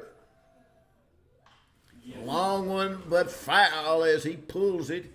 He turned on a fastball and hit it down by the batting cage in deep right field. That'll wake up the Tiger right fielder out there. Wind kind of blowing in toward left field. Pitch to Kirby. Strike three call, and Kirby thought it was low. And a big strikeout and a big out after we got second and third. After we got second and third and nobody out, now they've gotten two out, and now Honey's here in a big spot. Kirby got up 3-0 on the count, and you got to give Senior credit. He came back and got the punch out.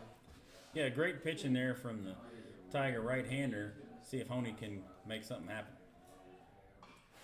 Hits it into left field, and looks like the Scrappers will go down as the left fielder takes about 2 steps to his right, and a promising start to the fourth fizzles out for the Scrappers as they get second and third and nobody out, and Kent played a runner, Madden Arnold, back to the mound. It's a tie game headed into the fifth. You're listening to Scrapper Baseball on B99.5. Come back and join us in 1 minute.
Arnold back to the mound, and it's lightened up here. Sun even acts like he's trying to peek out a minute.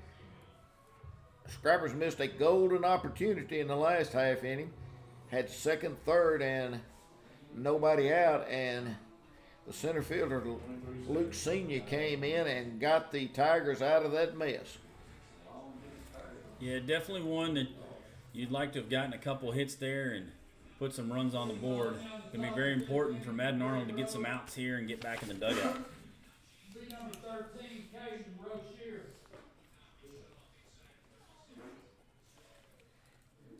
Rozier comes to the plate.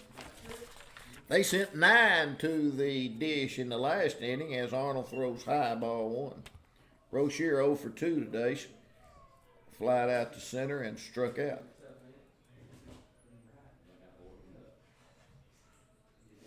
Now high again, ball 2.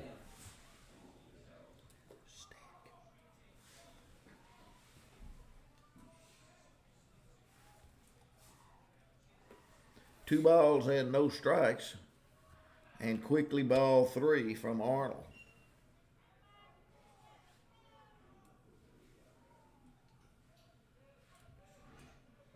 Lights are on here at Wilson Park. And a strike. Rozier starts to walk to first, but umpire brings him back. Arnold working from the set position. Swinging a miss at a high fastball. from 3-0 back to 3-2. Payoff pitch now to the third baseman. Taps it foul.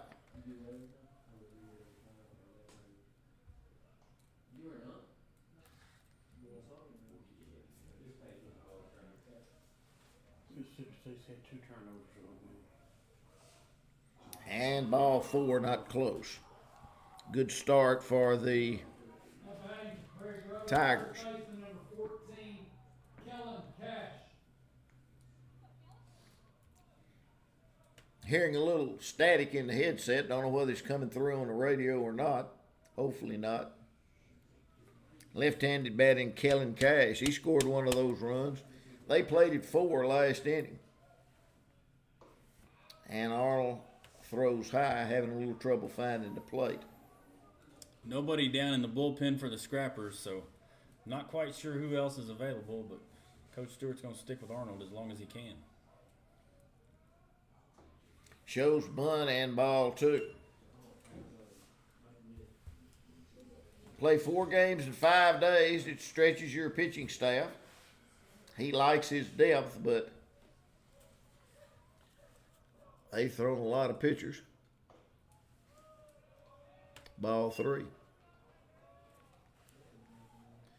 Now the sun's out brightly. Arnold threatens to walk the first 2. And he does on 4 pitches. Usually a recipe for disaster, but the Scrappers got it last inning and they got out of it, JT, and here comes Coach Stewart. We'll see if he's going to talk or if he's going to make a change. He takes the baseball. Looks like maybe Banks Ray's going to come in. Banks was hurt all last year. Had trouble pitching, so the Scrappers make a pitching change. Coming for second base, Banks Ray. We're going to take a 1-minute break. Ray will face their pitcher, Luke Senior, with runners on first and second, nobody out. We'll take a 1-minute break. We're tied at 5. Finals of the Ralph Gross Tournament. Come back and join us.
Banks Ray comes from second base to the mound, and Ray did some pitching for the Scrappers. The right-handed senior had shoulder trouble last year, JT.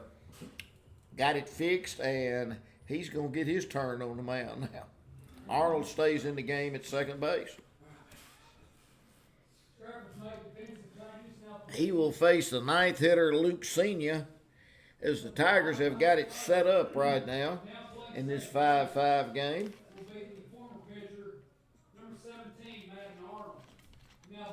Scrappers expecting a bunt, but the Scrappers need an out. Kirby way in on the grass, Honey about a step in front of the bag. Ray from the set position. Shows bunt, gets it down. Green throws it to Arnold at first base, and the sacrifice is good, 2-4. Scrappers handle that well. But Prairie Grove got what they wanted. They got their runners to second and third. Top of the order up. Tristan Hall from the from the left side. Good call. That's what I would do. And we're going to put him on. Ooh.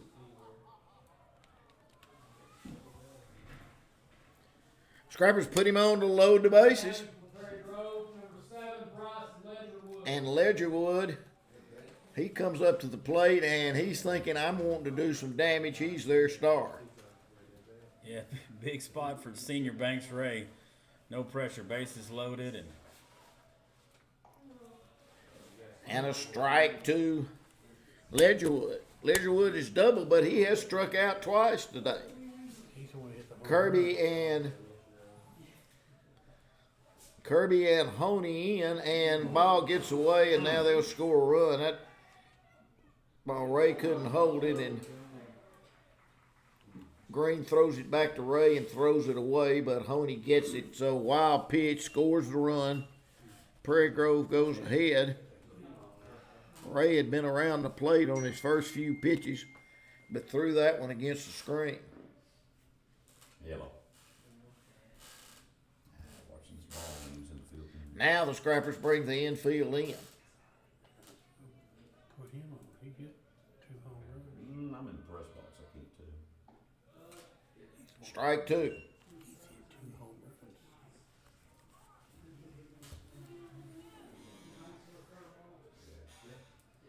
Ledgerwood down in the count, 1-2, infield in. Ball high. Banks wearing that compression sleeve on his right arm and shoulder. Sun out now. Strike 3 call, and Ledgerwood doesn't like it. He's over the outside edge.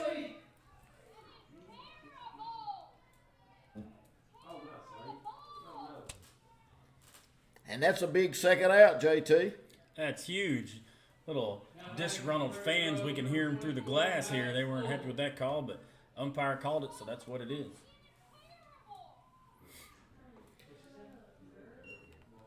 I don't know if they'll let them in. Chambers called out last inning in a crucial situation on a pitch that was close, and Ledgerwood now punched out. Swing and a miss as Ray throws hard and throws it by Ogle. Ogle's 1 for 2 with a walk and a run scored. 6-5. Scrappers still got plenty of time. We're only in the 5th. Need to get out of this right now, though. Keep it close. Swinging a foul back to the screen. Banks Ray in relief of Madden Arnold. John Wallace started for the Scrappers. Admit one. We can do it. I mean, if it don't work, then I'll just buy a ticket. No big deal. Inside, good stop by Green.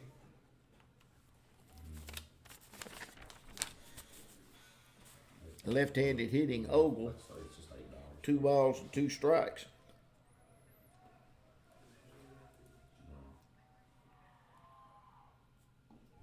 Ball inside. Now the count goes full. Their cleanup hitter, Weston Butler's on deck. We hadn't gotten him out all day. He's 2 for 2 with a walk. Yeah, big at bat here.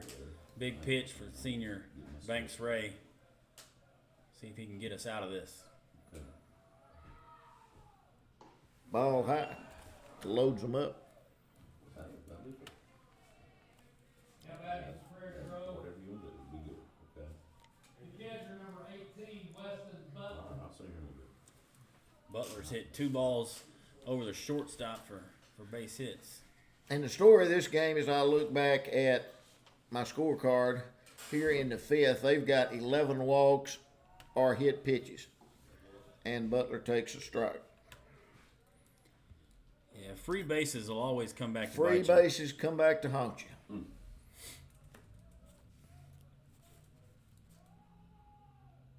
Swinging a foul. Now Ray gets up 0-2.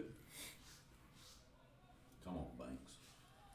If you're Gage Green here, you got to make sure you block that ball if Ray decides to go with the curveball down in the zone.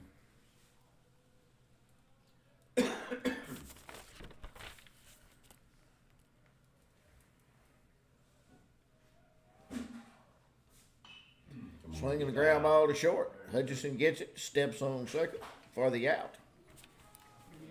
Big out there as Butler rolls into a fielder's choice. and the Scrappers get out of it with only giving up 1 run. No hits, but there were 4 walks in the inning. Lucky to get out of it with 1. Scrappers come to bat, bottom of the 5th. Got a tight one going here. Prairie Grove takes its first lead 6-5. It'll be Boone, Gray, and Hill when we come back in 1 minute. This is Scrapper Baseball.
And we're back here for the bottom of the 5th.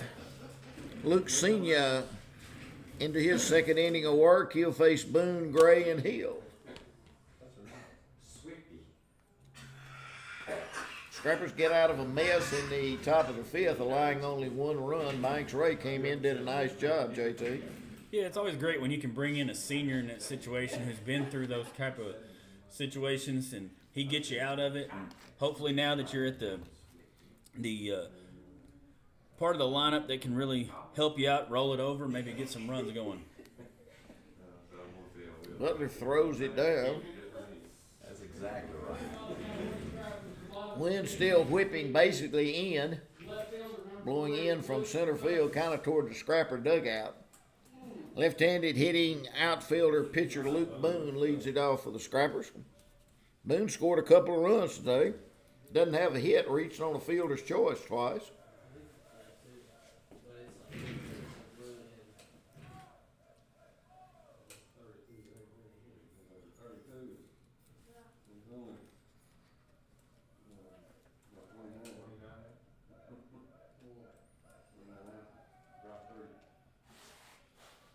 Boone takes ball 1 down and in.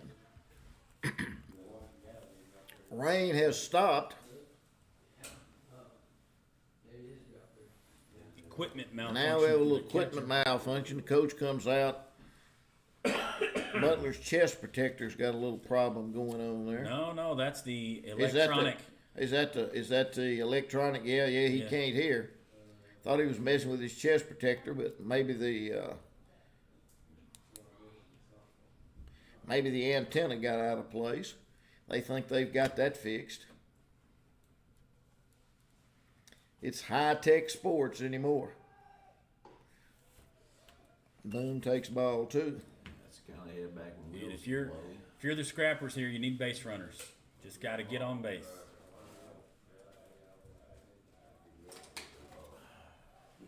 2-0 pitch to Boone. Swinging a 1-hopper to the first baseman. He goes right by him for an error. And a good start for the Scrappers. That was a 1-hopper. The first baseman, Cash, kind of sidestepped it. He could have taken it off his chest and had an easy play, JT.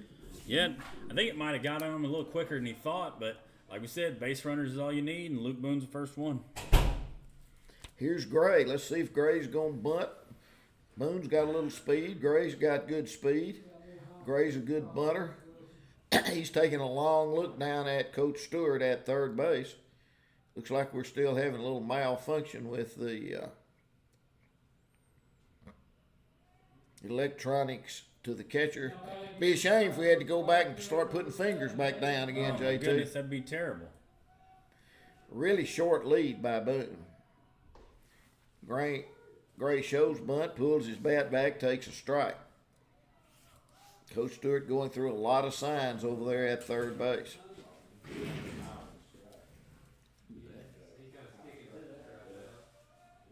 That's pretty good. And Boone draws a throw.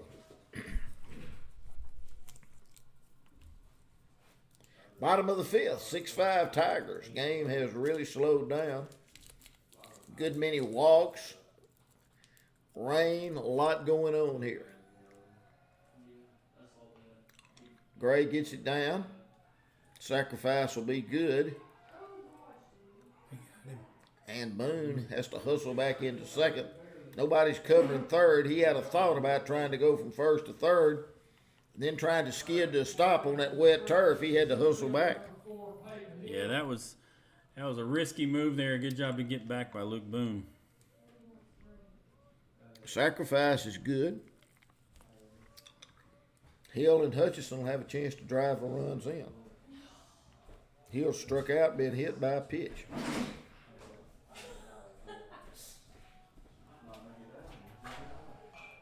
Hill fouls it off to the left side, swinging late, does the little left-handed batting center fielder.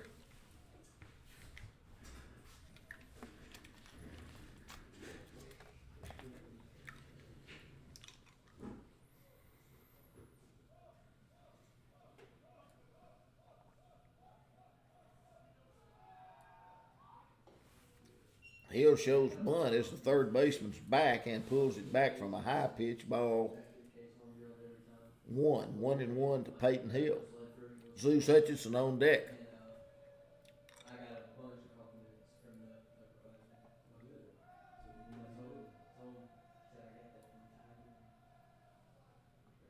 Now ball into the dirt and a good block by their catcher Butler.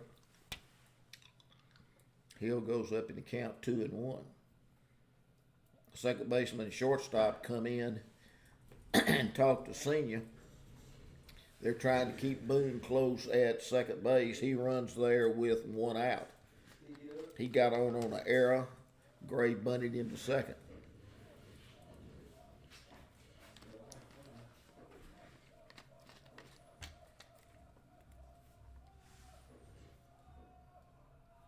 Long look by Senior. Hill bunts at it and misses. Strike two. Trying to push it down that third baseline. Now he's got 2 strikes on him. Yeah, that ball was down and away. Would have been ball 3, but Hill couldn't lay off of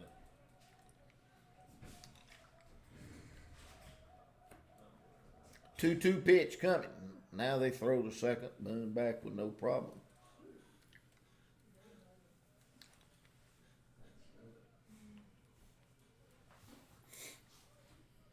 Sun out. Tell you to get whatever you wanted, they got you $5. Now come on now, okay?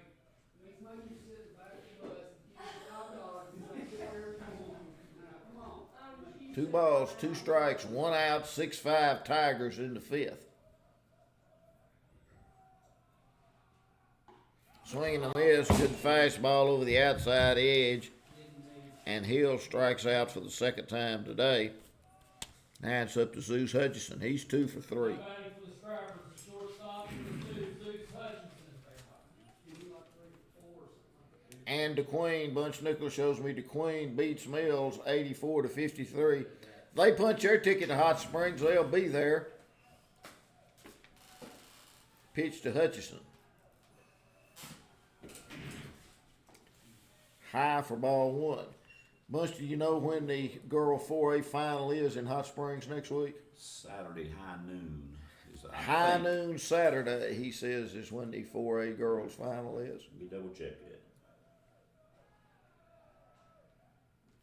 Ball gets away now, and Boone will scoot over to third on the wild pitch.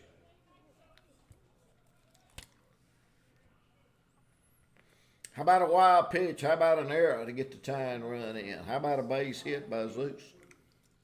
You know, my favorite broadcaster of all time, Harry Carey, he had no shame in saying we could really use a wild pitch right about now. Absolutely. My man.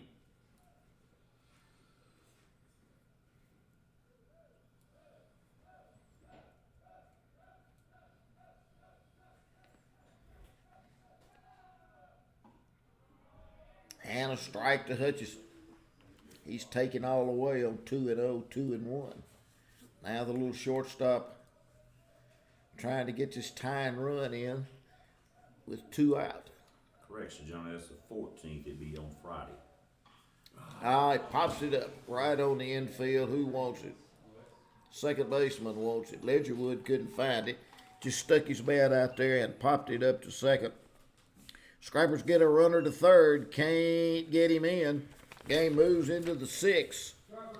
Banks Ray will be back to the mound. We'll take a 1 minute break and we'll be right back. Scrappers down 6-5. This is B99.5. Come right back.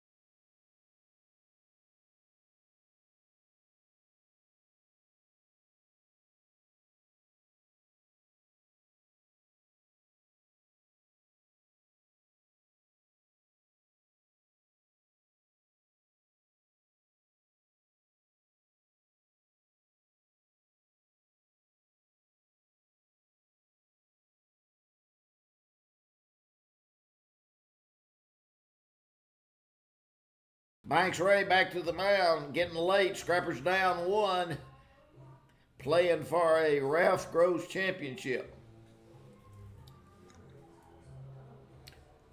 DeQueen wins easily in the second half over Mills. They'll be in the state championship next Friday at noon in Hot Springs. Who will they play? Will it be PA or the Scrapperettes?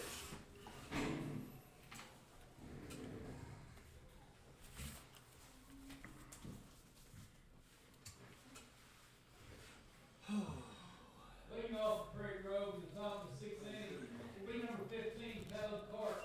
Caleb Cart, he's in the outfield today for the Tigers. For Arkansas, bat 568, leading hitter in the nation. And Ray throws a strike. Something else.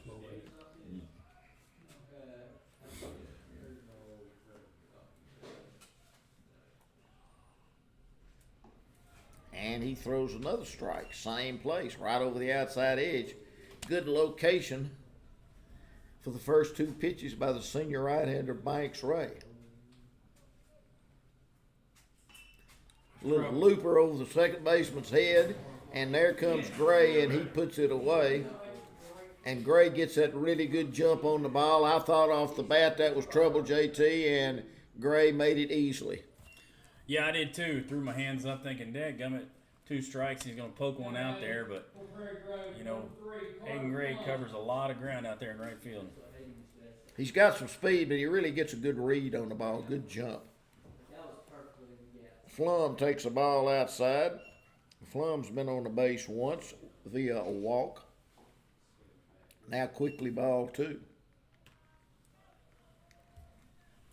Big inning for Prairie Grove. And now a strike. Big inning for Prairie Grove was the 4th when they played at 4. 3 hits, a couple of walks. Now strike 2. From 2-0 back to 2-2 on Flum. Banks is doing a great job of painting that outside corner.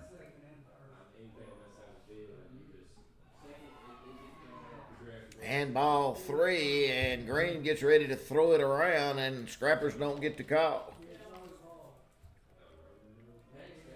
He didn't miss by much more than half an inch there. But he missed by a lot, and that's ball 4.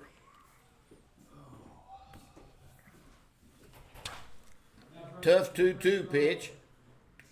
Nashville didn't get the call. Let's see if Ray can pitch around that.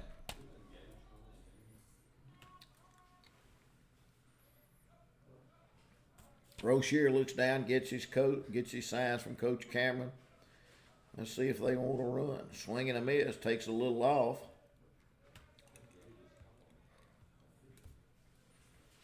Cart flew out to right. Flum walks. Now it's Rozier. He's walked and scored a run.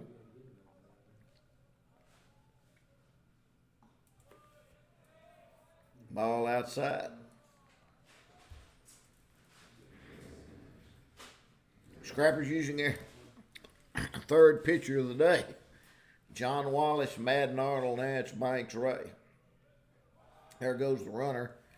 And a good jump and the ball outside in the dirt. And it's a stolen base.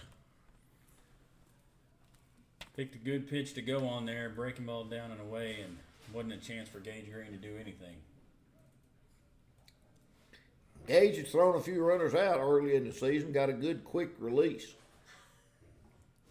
And now another ball. Banks is going to ask for a new baseball. That one skidded across that wet turf a few times. He wants to get one to get some more grip on it. That's the 12th walk or hit pitch.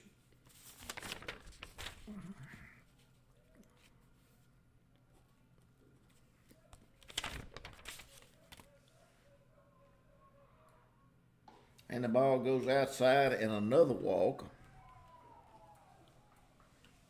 Now back into Prairie Grove.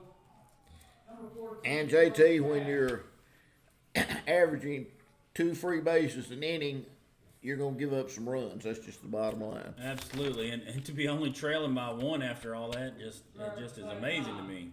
Coach Stewart's going to take time out. Nobody working down there in the bullpen. Nobody's worked in the bullpen. But he's going to take the baseball. Let's see who he's going to give it to. Probably Kirby. Carson Kirby, yeah. Scrappers make a pitching change. They'll have their 4th pitcher of the day.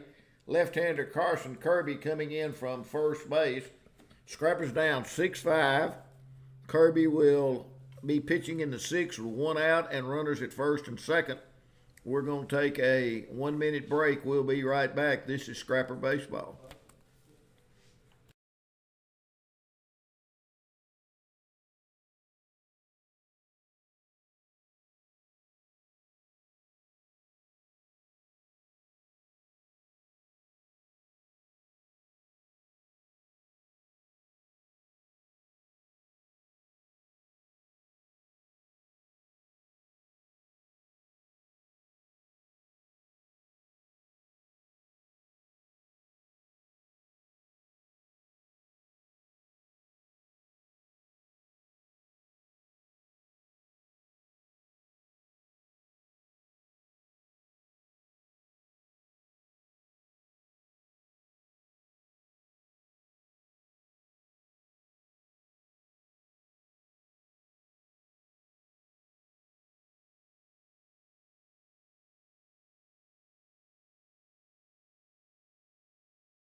Coming from first base is the left-hander Carson Kirby. Chambers goes to first. He's been the DH all day.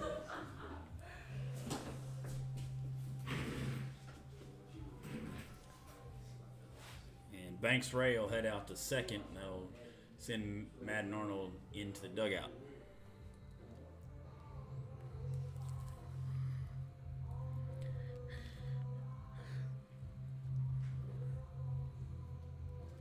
Wallace, Arnold, Ray, now Kirby for the Scrappers. Tigers have used 2 pitchers, Tristan Hall and Luke Senior. Left-handed hitting Kirby. First batter will be the left-handed hitting first baseman for the Tigers, Kellen Cash. This inning started with a fly out to right. Ray walked 2, and now we've made a pitching change. Number 5, Banks Ray. Sun shining brightly here now. Batter, Kellen Cash is now the batter for Prairie Grove. Kirby from the set position. And a pitch goes high.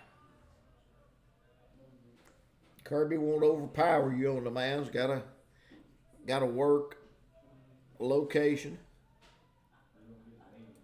changing speeds. Here's the pitch. Wild pitch as he bounces it up there, and it goes off the shin guard of Green. And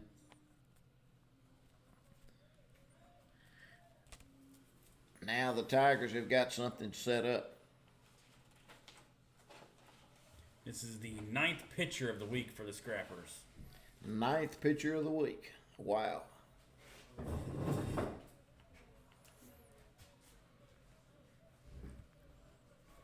Two and 0 to Cash. Infield in. And a strike.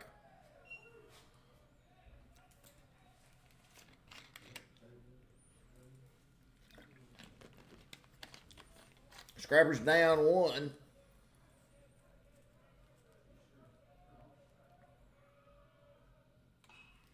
And a pop up over the third, and it goes over the Scrapper dugout as Honey gives it a look. Count evens at 2-2. Scrappers feel like they can't afford to give up anything else. Just got 6 outs left, JT. Yeah, this is a crucial part of the game for the Scrappers. You need to get that runner at third out somehow, some way.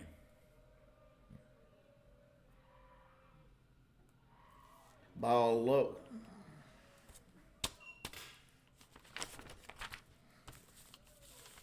The story of this game so far is 13 walks are hit by pitch. I think 11 walks, 2 hit by pitch right now. 3-2 to the batter. Ball 4. 14. And it goes to 14. And the batter was number 15. And it's really hard to play defense. Hard to stay on your toes. And this is the first game we've seen like this, and I guess to be expected, the 4th game in a 5-day period. But it's hard to stay focused in a game like this. This game is over 2 hours old already. It's a battle of attrition for the Scrapper pitchers.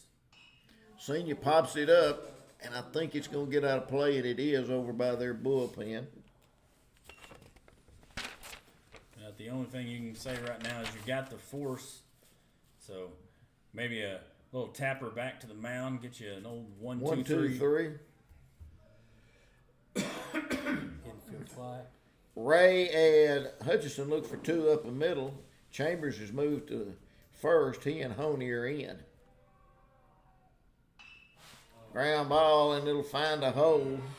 1 run will score, and now the left fielder bobbles it, but they hold him up as they play station to station. Senior pokes it through the hole for a base hit. And now the Tigers in position with the top of the order coming up. They're in a position to kind of blow this game open. Yeah, the ball was just too far in the hole for Hutchinson to make a play, and Tigers are able to put another one on the board.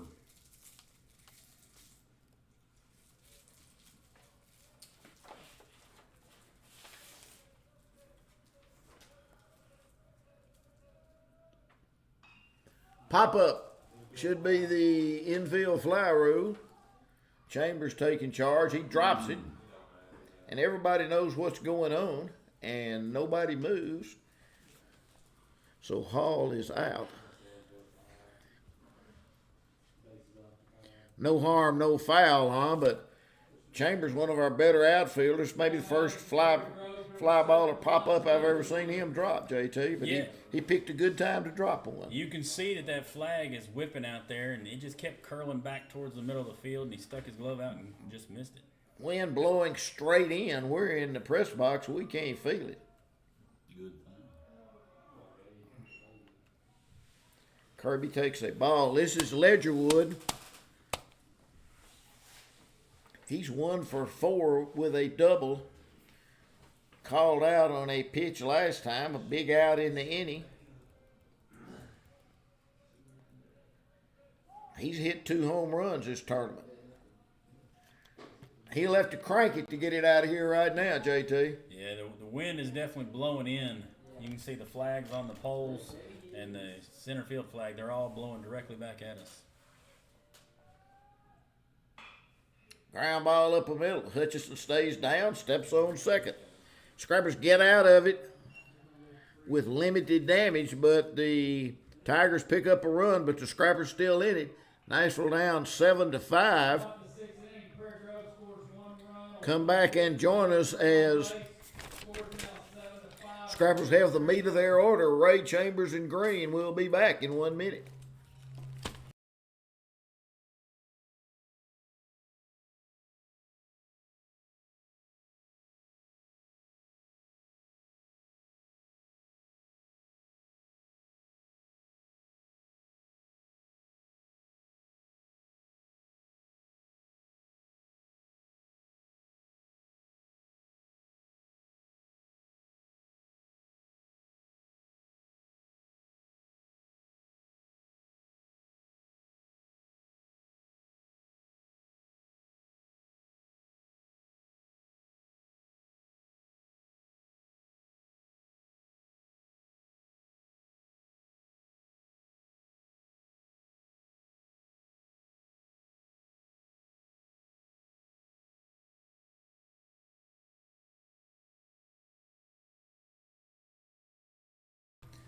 We're back here at Wilson Park. The Scrappers will have the meat of the order coming up. Banks Ray, Carson Chambers, and Gage Green. As Sanya still out there on the mound for the Tigers. He's looking to get some outs and get his team back in the dugout. And the Scrappers are looking to do the opposite. Put some base runners on, get some base hits, and retake the lead. Crucial part of the game here for the Scrappers. You've got the part of the lineup up that you really want, and you've got to get something going. It's getting late in the ball game, as this game will be 7 innings unless we extend it out. But Sanya's got a couple more pitches left before he's ready to get going for this inning, and Banks Ray's getting his timing down correct over there, and home plate umpire Slade Slayton is ready to go. So the Scrappers trail 7-5 as we head to the bottom of the 6th. Banks Ray digs in and waits on the pitch from Sanya. And it hits him. We'll take it. Base runner will work. A lot of free bases in this game today as Ray hit by a pitch for the second time today. See if Carson Chambers can actually get one to hit this time. Chambers has walked twice, tapped back to the pitcher. Tying run at the plate, Nashville down 7-5. Either hits him or goes behind him. I guess it goes behind him for a wild pitch.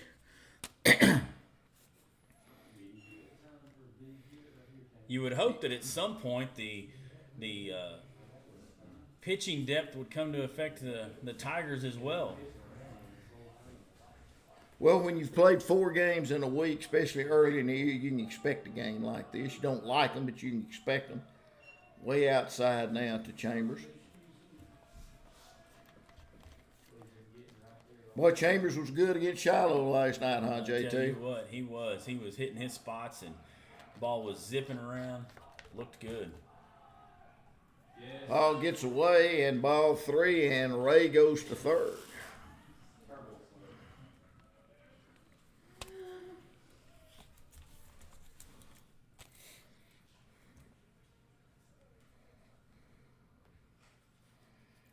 These Prairie Grove Tigers, they're the defending 4A state champions.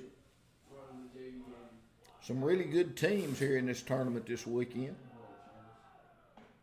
Chambers takes a strike, the automatic on 3-1.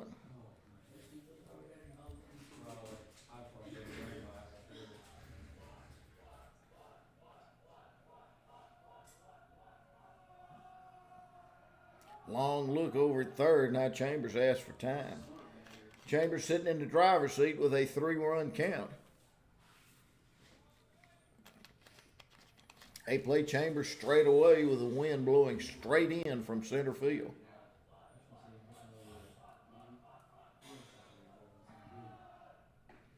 And probably swings at ball 4 there as a pretty good pitch there by Senior. Dips down and away, 3-2. Yeah, that ball was definitely ball 4, but just close enough that you gotta see if you can put your bat on it. They're giving up a run, infield back all the way around for the Tigers. Gets away, and Ray will score, and Chambers will go to first. Wild pitch. Ray advanced all the way around the bases without the ball ever being touched by a bat.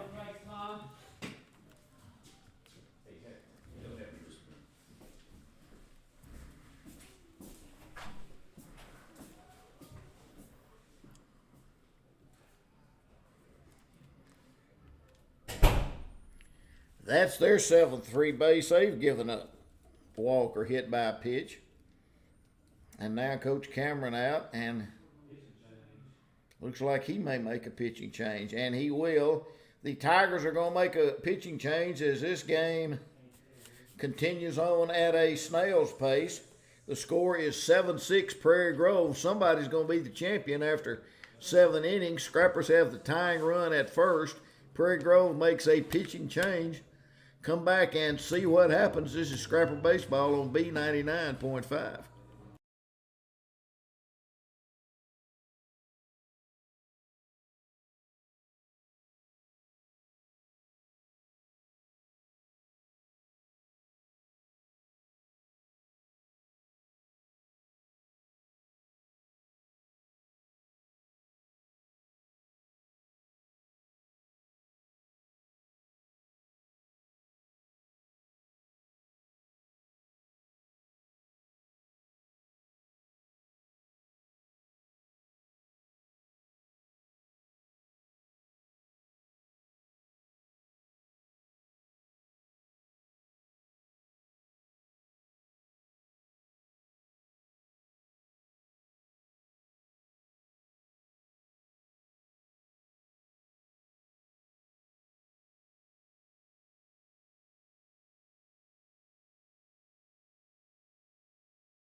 Tigers coming in from shortstop is Bruce Ledgerwood. Ledgerwood, a right-hander, the 3rd pitcher of the day. Messy scorebook here today is the score is 7-6. We play in the bottom of the 6th. Ray has scored the 6th run of the inning, as JT said a while ago. He got hit by a pitch. Came all the way around on wild pitches. It's one of those kind of games. Chambers has walked. Here's Gage Green. Now batting for the Scrappers, number 18, Gage Green.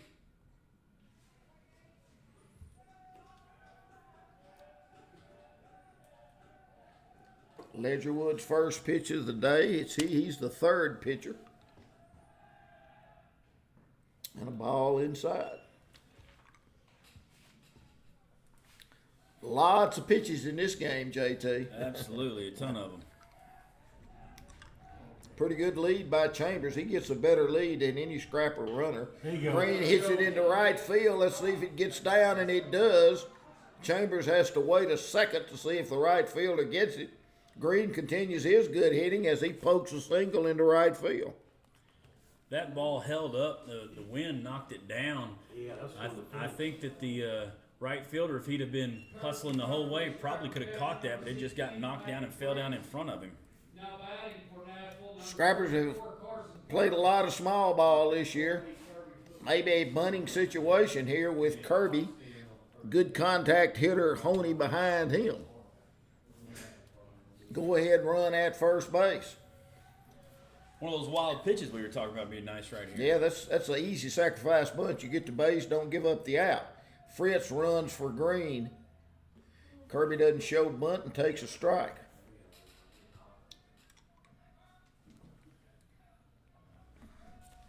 First baseman Cash plays in front of the runner at 3rd.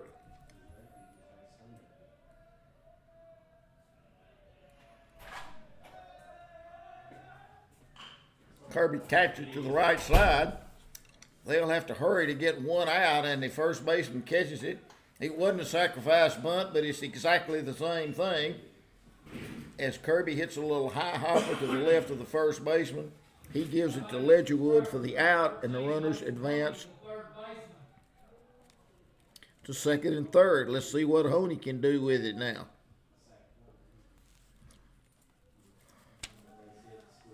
Honey and Boone have a chance to either tie it or put the Scrappers on top. They leave the infield back. First and third are in, and Honey takes ball one. Big spot in the game here for the Scrappers. You got runners on second, third, less than 2 outs, got some speed on the bases, and one of your better hitters at the plate. And Honey takes a strike, and that was a good pitch by Leatherwood, just over the outside edge. Honey wants to poke it somewhere, put it in play. Ball in the dirt, and Butler blocks it.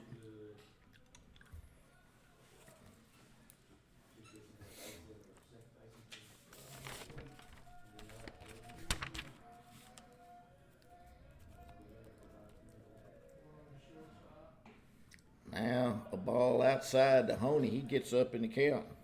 Scrappers no strangers to late game heroics after that big win against Ashdown to open the season. Let's see what Honey can do with a 3-1 pitch. Ball 4. Now Luke Boone's up in the big spot. Probably going to run for Honey right now, and he'll re-enter the game.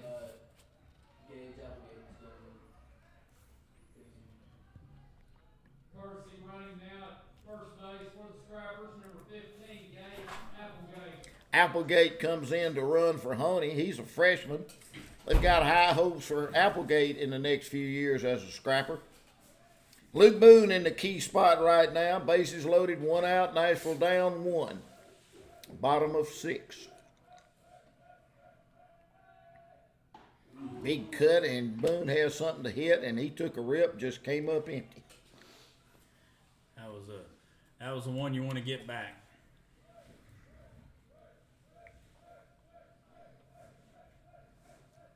Ledgerwood works from the windup and takes something off, and quickly he gets Boone in the hole. 0-2, good pitch that time.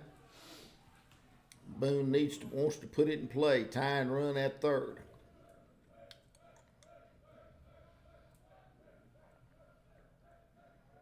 Bases full of Scrappers. Strike 3, and it was a strike, and Boone knew it. Don't know what he was looking for, but he threw that fastball on the edge, and man, what a big out for the Tigers. Tough at bat there for Luke Boone. It was a tough at bat. I wish Honey wouldn't have walked. He's our best contact hitter. Let's see what Gray can do.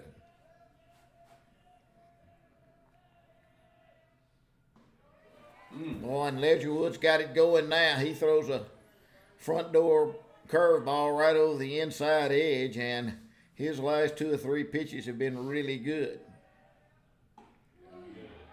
Just outside, and I mean just outside. Good take by Green. Scrappers have gotten 1, but they still trail 7-6. Just inside for a ball. You're Hayden Gray. Need to stand in there and let that sucker hit you. Yeah, Get that run. turn that shoulder into it and take that base. Ball inside again. Throws a fastball this time. Now he's got to come to Gray. Peyton Hill on deck. He's struck out and been hit by a pitch, has Hill.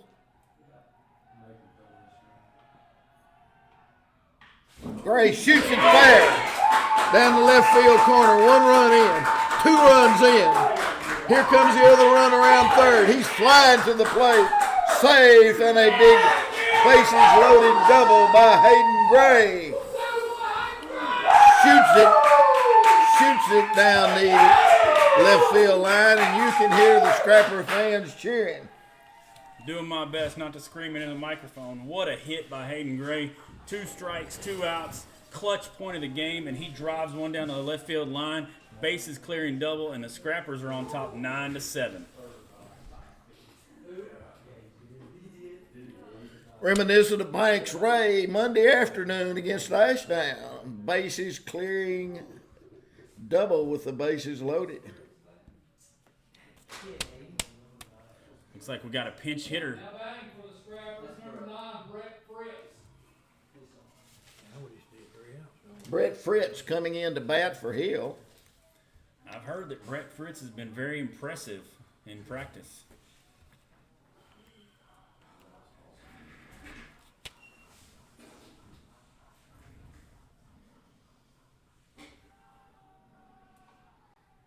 Almost hits him with a curveball. Turn that shoulder. Man, you were wanting Gray to turn that shoulder into that curveball a while ago. He said, "Nah, I'll stay up here and clean the bases I up." tell you what, I told Zeus he needed to bunt, tell Hayden needs to get hit, and they both just proved me wrong. Ball 2, and now Leatherwood a little rattled by that double, and Coach Cameron comes out to talk. Tell you what, one thing you can tell early in the season with this Scrapper team is they do not quit. They don't fight. quit. Like I told Coach Stewart and Coach Ledford the other day, after watching them play 2 or 3 games, the word I've used for them is they've got a lot of grit. And they keep fighting, and they keep playing. You might almost call them scrappy. That'd be too much of a play on words there for me. A little too corny. All right, well. All right. Here's Fritz with a 2-0 count. Swinging a foul. It's a good cut. Scrappers have bounced back with 4 in the 6th. I don't think you could call this a good game, but it's been a really exciting game, JT. Yeah, for sure. It's had its moments where it had lulls in it, but it's been entertaining other times as well. All those free bases. Strike 2 now. All those free bases slow the game down. Scrappers have walked or hit 14. They have walked or hit 7. That's a lot of free bases in the game. Swinging a tapper towards second. Second baseman fields it, flips to first.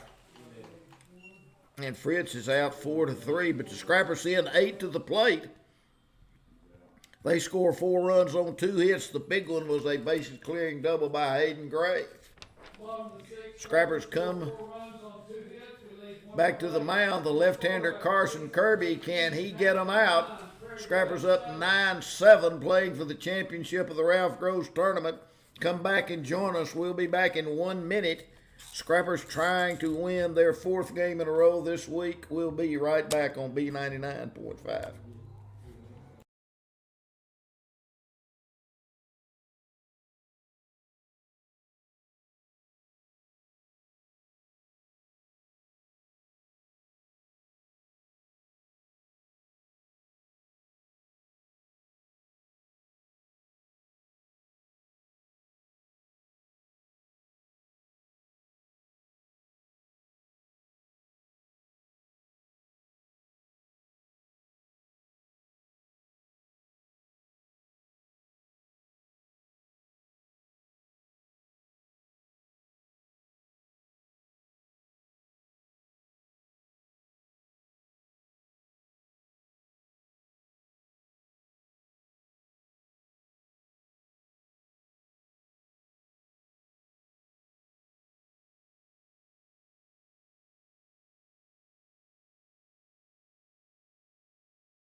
Kirby trying to finish it off. Scrappers have a big run, 4-run 6. They take the lead. And it always seems to work like this in baseball. They've got the meat of their order up. Ogle, Butler, and Cart, 3, 4, and 5. Swinging a tapper to first. Chambers got it. Gives it to Kirby and gets him out. I thought Chambers could beat him to the bag again, and kind of made it bag a little bit.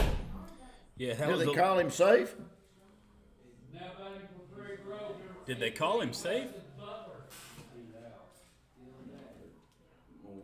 I thought the umpire raised his right hand, as I thought Chambers could go over and step on the bag. Kirby got off, but it was close over there. I thought I saw the umpire call him out. But the runner's at first, Nashville. I think that they did call him out, but that the Prairie Grove coach is just disputing that, and I'm not quite sure. Yeah, he's out. Yeah, Okay. he's out. The only thing he could be disputing was that when Kirby was coming to the bag, that he impeded the runner going to first. And I think that was actually out of play. And now base hit. And the Prairie Grove Butler, he's trying to encourage his teammates over here as he gets a base hit to center field. Prairie Grove, number 15, Taylor. He's shouting at their dugout saying, let's go, let's get back in it. And I told JT and Bunch at the break, I'll be satisfied if Kirby can throw strikes, give us a chance to play defense, and let's see what happens. Here's our cleanup Hitler Butler.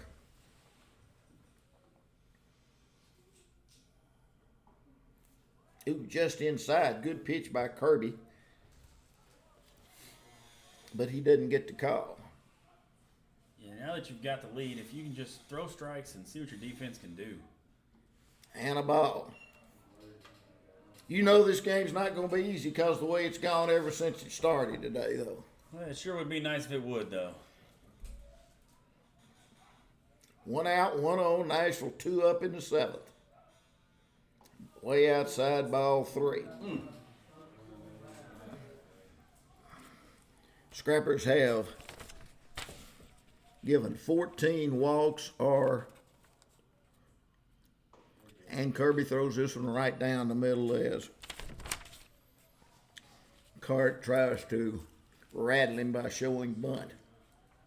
Chambers holds against the runner at first. Way outside, and the tying runs are on. That'll bring Coach Stewart out of the dugout. Driver strike time.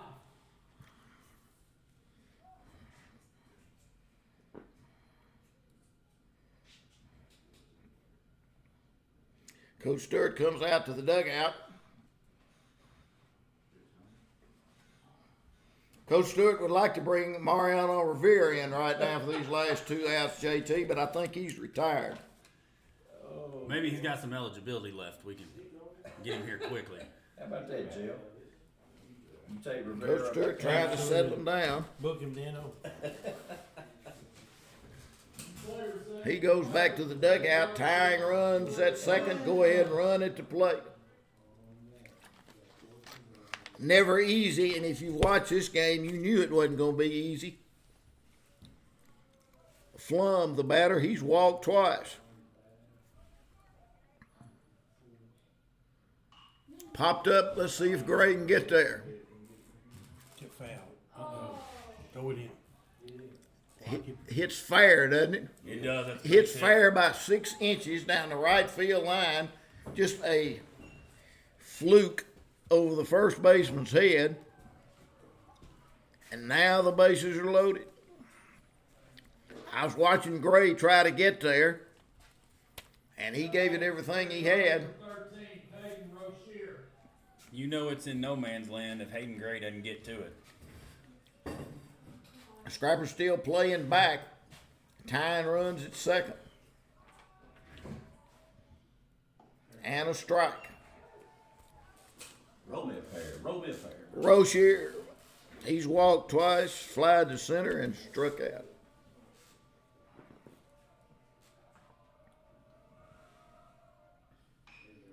Line drive into center field, right at the center fielder. The run will score.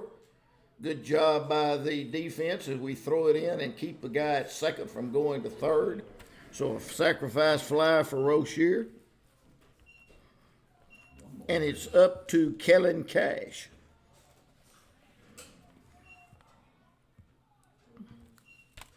Lefty on lefty. 9-8. 2 outs in the 7th.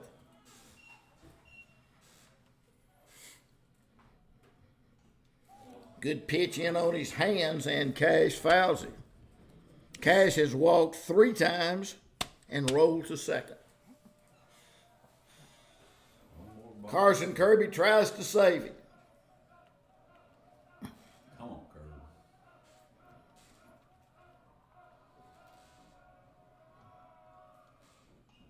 Swinging a foul against the screen. He's up 0-2. The left-handed Kirby against the left-handed Cash. Put him in the book. 9-8. Scrapper crowd biting their fingernails. 2 outs in the 7th. Here it comes. There go the runners. Swing. Strike 3 called. Strike 3 called. And the runners start. And Cash is punched out on strikes. And the Scrappers win it. Scrappers win it. They're mobbing Kirby. And he saves it and does an excellent job coming in the last 2 innings. Wow, what a finish, JT. And everybody's looking at the runners putting in motion. You got to give Coach Cameron, that's gutsy to do that with 2 strikes and the game on the line. He puts them in motion, and Kirby paints the outside corner for called strike 3, and the Scrappers win the Ralph Gross tournament 9-8. And Jeff, do you know, or JT know, it's been a while since we've won it? Yeah, I know that it's been at least 4 years. I'm not sure back further than that. I'm sure Jeff has the number. But Jeff's too busy working on his all-tournament and MVP. Scrappers win it. What a good week for the Scrappers, huh, JT? 4-0. How about that? 4-0 against some really good competition here this week, and they'll head to Hot Springs on Monday, and then they head to Northwest Arkansas for another tournament and see if they can get some non-conference games in. And I tell you what, this Scrapper team shows a lot of fight. All right, we're going to take a long 2-minute break. We'll come back. I don't know whether Coach Stewart will be down with the post-game ceremonies or not. We're going to take a break. Scrappers win it 9-8. Jeff Gross getting ready to go down and present all-tournament most valuable player. We'll be back in 2 minutes.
Back here for the only game of the day, and it was a thriller.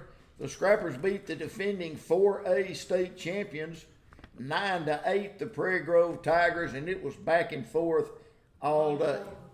Scrappers score 3 runs in the 2nd, 2 in the 3rd, 4 in the 6th.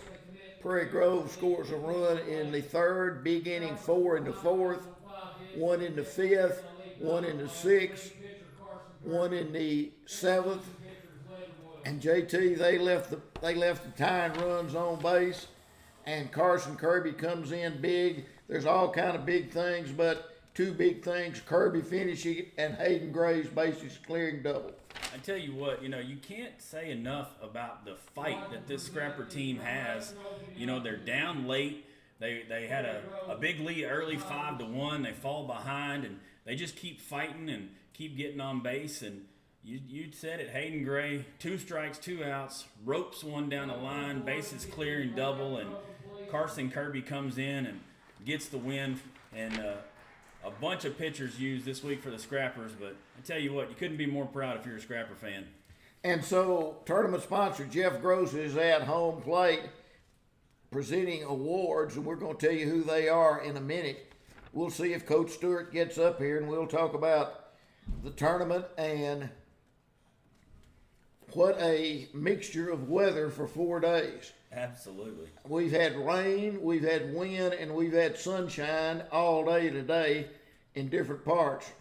I guess the sun came out and shined on the Scrappers here late. Absolutely. You know, it's been a while since the Scrappers have won this tournament that they hosted, but they were able to get it this today so that they can continue on and hope that this season is able to be one that they're real proud of. All right, so here are the all-tournament teams from these teams. For Prairie Grove, all-tournament number 24, Maddox Ogle. Number 5, Tristan Hall, and their shortstop, and he finished out the game today pitching, and he was the loser, but hit 2 home runs, Bryce Underwood. For the Scrappers, they've got 3 all-tournaments and the MVP. Now we'd like to announce the all-tournament team now for the Prairie Grove Tigers, number 24, Maddox Ogle. And now the PA announcer, Dr. Glenn Lance, is announcing all-tournament, but all-tournament for the Scrappers, and they haven't announced it yet, so you'll know it about 30 seconds quicker on the radio than the kids will know it. Here's who's all-tournament for Nashville. Number 1, Carson Chambers. You mentioned Chambers didn't get to hit much. He walked a lot, but he made all-tournament because of that masterful pitching performance against Shiloh yesterday. You know, and his pitching is going to take the Scrappers a long way this year. We're going to be able to count on him to be that number 1 starter and get the Scrappers some wins. And the other all-tournament senior, third baseman, pitched a little bit, number 13, Mason Honey. Probably, I think, the best contact hitter we got. He's off to a good start, JT. Yeah, Mason Honey has already collected a couple of RBI this season and some hits, and he just seems to come through when it matters. And then he played great defense all week, had the big hit today, all-tournament, our right fielder, Hayden Gray. Hayden Gray's got 5 RBI on the season, and he's hitting .308, and he's playing a Gold Glove caliber right field out there. And the most valuable player, and I said before the season, if this guy could come back and have a season as a senior like he did as a sophomore, and he's off to that start, that's Gage Green. He batted .500 for the tournament, 5 runs scored, 5 RBIs, did a nice job behind the plate, threw 2 or 3 runners out trying to steal. So Scrapper all-tournament, Chambers, Gray, Honey, and MVP Gage Green, and they're all receiving their awards. Now, Jeff will give the runner-up trophy to the Prairie Grove Tigers and the championship trophy to the Scrappers. We're going to take a 2-minute break. We'll see if Coach Stewart gets up here, but we'll definitely be back for a post-game wrap-up. Scrappers win the Ralph Gross tournament 9-8 over Prairie Grove. We're taking a 2-minute break. Come back and join us. This is Scrapper Baseball.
Locke's in the press box, and we're going to talk to him a minute.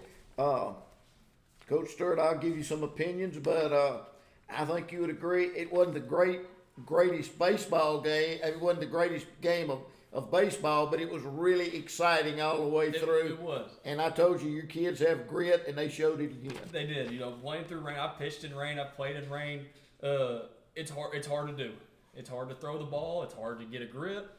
You can't really spin the curveball very well. But you know, Wallace and Arnold, they did what we needed to. Eat some innings, get out of there with some ones, zeros. I was really proud of them for how they competed, and then not giving up at the end, scoring 4 there in the bottom of the 6th. Hayden's really big hit.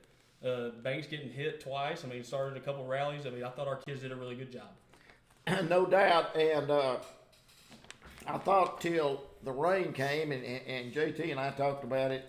It seemed like it was raining when we were in the field, and it would slack up when we came to bat, and you don't want it to be like that. And I thought Wallace was really effective. I thought the rain really kind of got to him, and like you say, it's coming down. It's hard to grip that baseball. At Rotary 2 or 3 weeks ago, I was down there, and you were talking about your pitching depth. When you play 4 games in a week, and I think JT told me you put 9 pitchers on the mound this week. Kind of unheard of in small town high school baseball, but it showed your depth, and you started off 4-0. That's right. Yeah, we started off 4-0, and we played behind all 4. Prescott got out of hand after the first inning or so, but Ashdown we played from behind. We played from behind in the tournament, and then we played behind again today. I mean, we got out to a little bit of a lead. Then they fought back, and that's a really good team. It's a team with 5 returning guys in the lineup that can hit from the state championship last year. I mean, I've watched them all weekend, bang balls off this wall, hit home runs. I mean, small ball. They're a really good baseball team, and our kids fought back, never gave up. And the thing that, and we talked about it a while ago, the thing that made the game slow down. I looked. We gave them 15 free bases by walks or hit by pitch, maybe 12 walks, hit 3, something like that. They gave us 7 or 8. That slows the game down a lot. But, like I say, it wasn't textbook baseball, but it was really entertaining and exciting for the fans. Well, with those games, me and Coach Ledford, we were talking about it. We told them throughout the game, before the game, hey, the one that wants to win this game the most is going to fight through this rain, fight through, and find a way there at the end. And we did that. You had your big 4th inning where you scored 4 runs. They came back, they took the lead, and then you had your other big inning, the 6th, and kind of like Banks Ray Monday, Hayden Gray cleaned the bases up, and he stung it to left field. He did. We had another 2 or 3 runners out there at the time, the pinch runners. I mean, we used a bunch of guys this week. I mean, a lot of guys got to play. Gage Applegate got to run base. He scored twice this weekend. Brett Fritz had a bat there at the end. But Peyton Hill got a start today at center, and he played really good defensively. I mean, it wasn't just one person. One person got the big hit. But it was. I mean, it's the whole team. It's everybody. And it was in high leverage situations. It was. It's high leverage situation that can't do anything but help you down the road. That's right.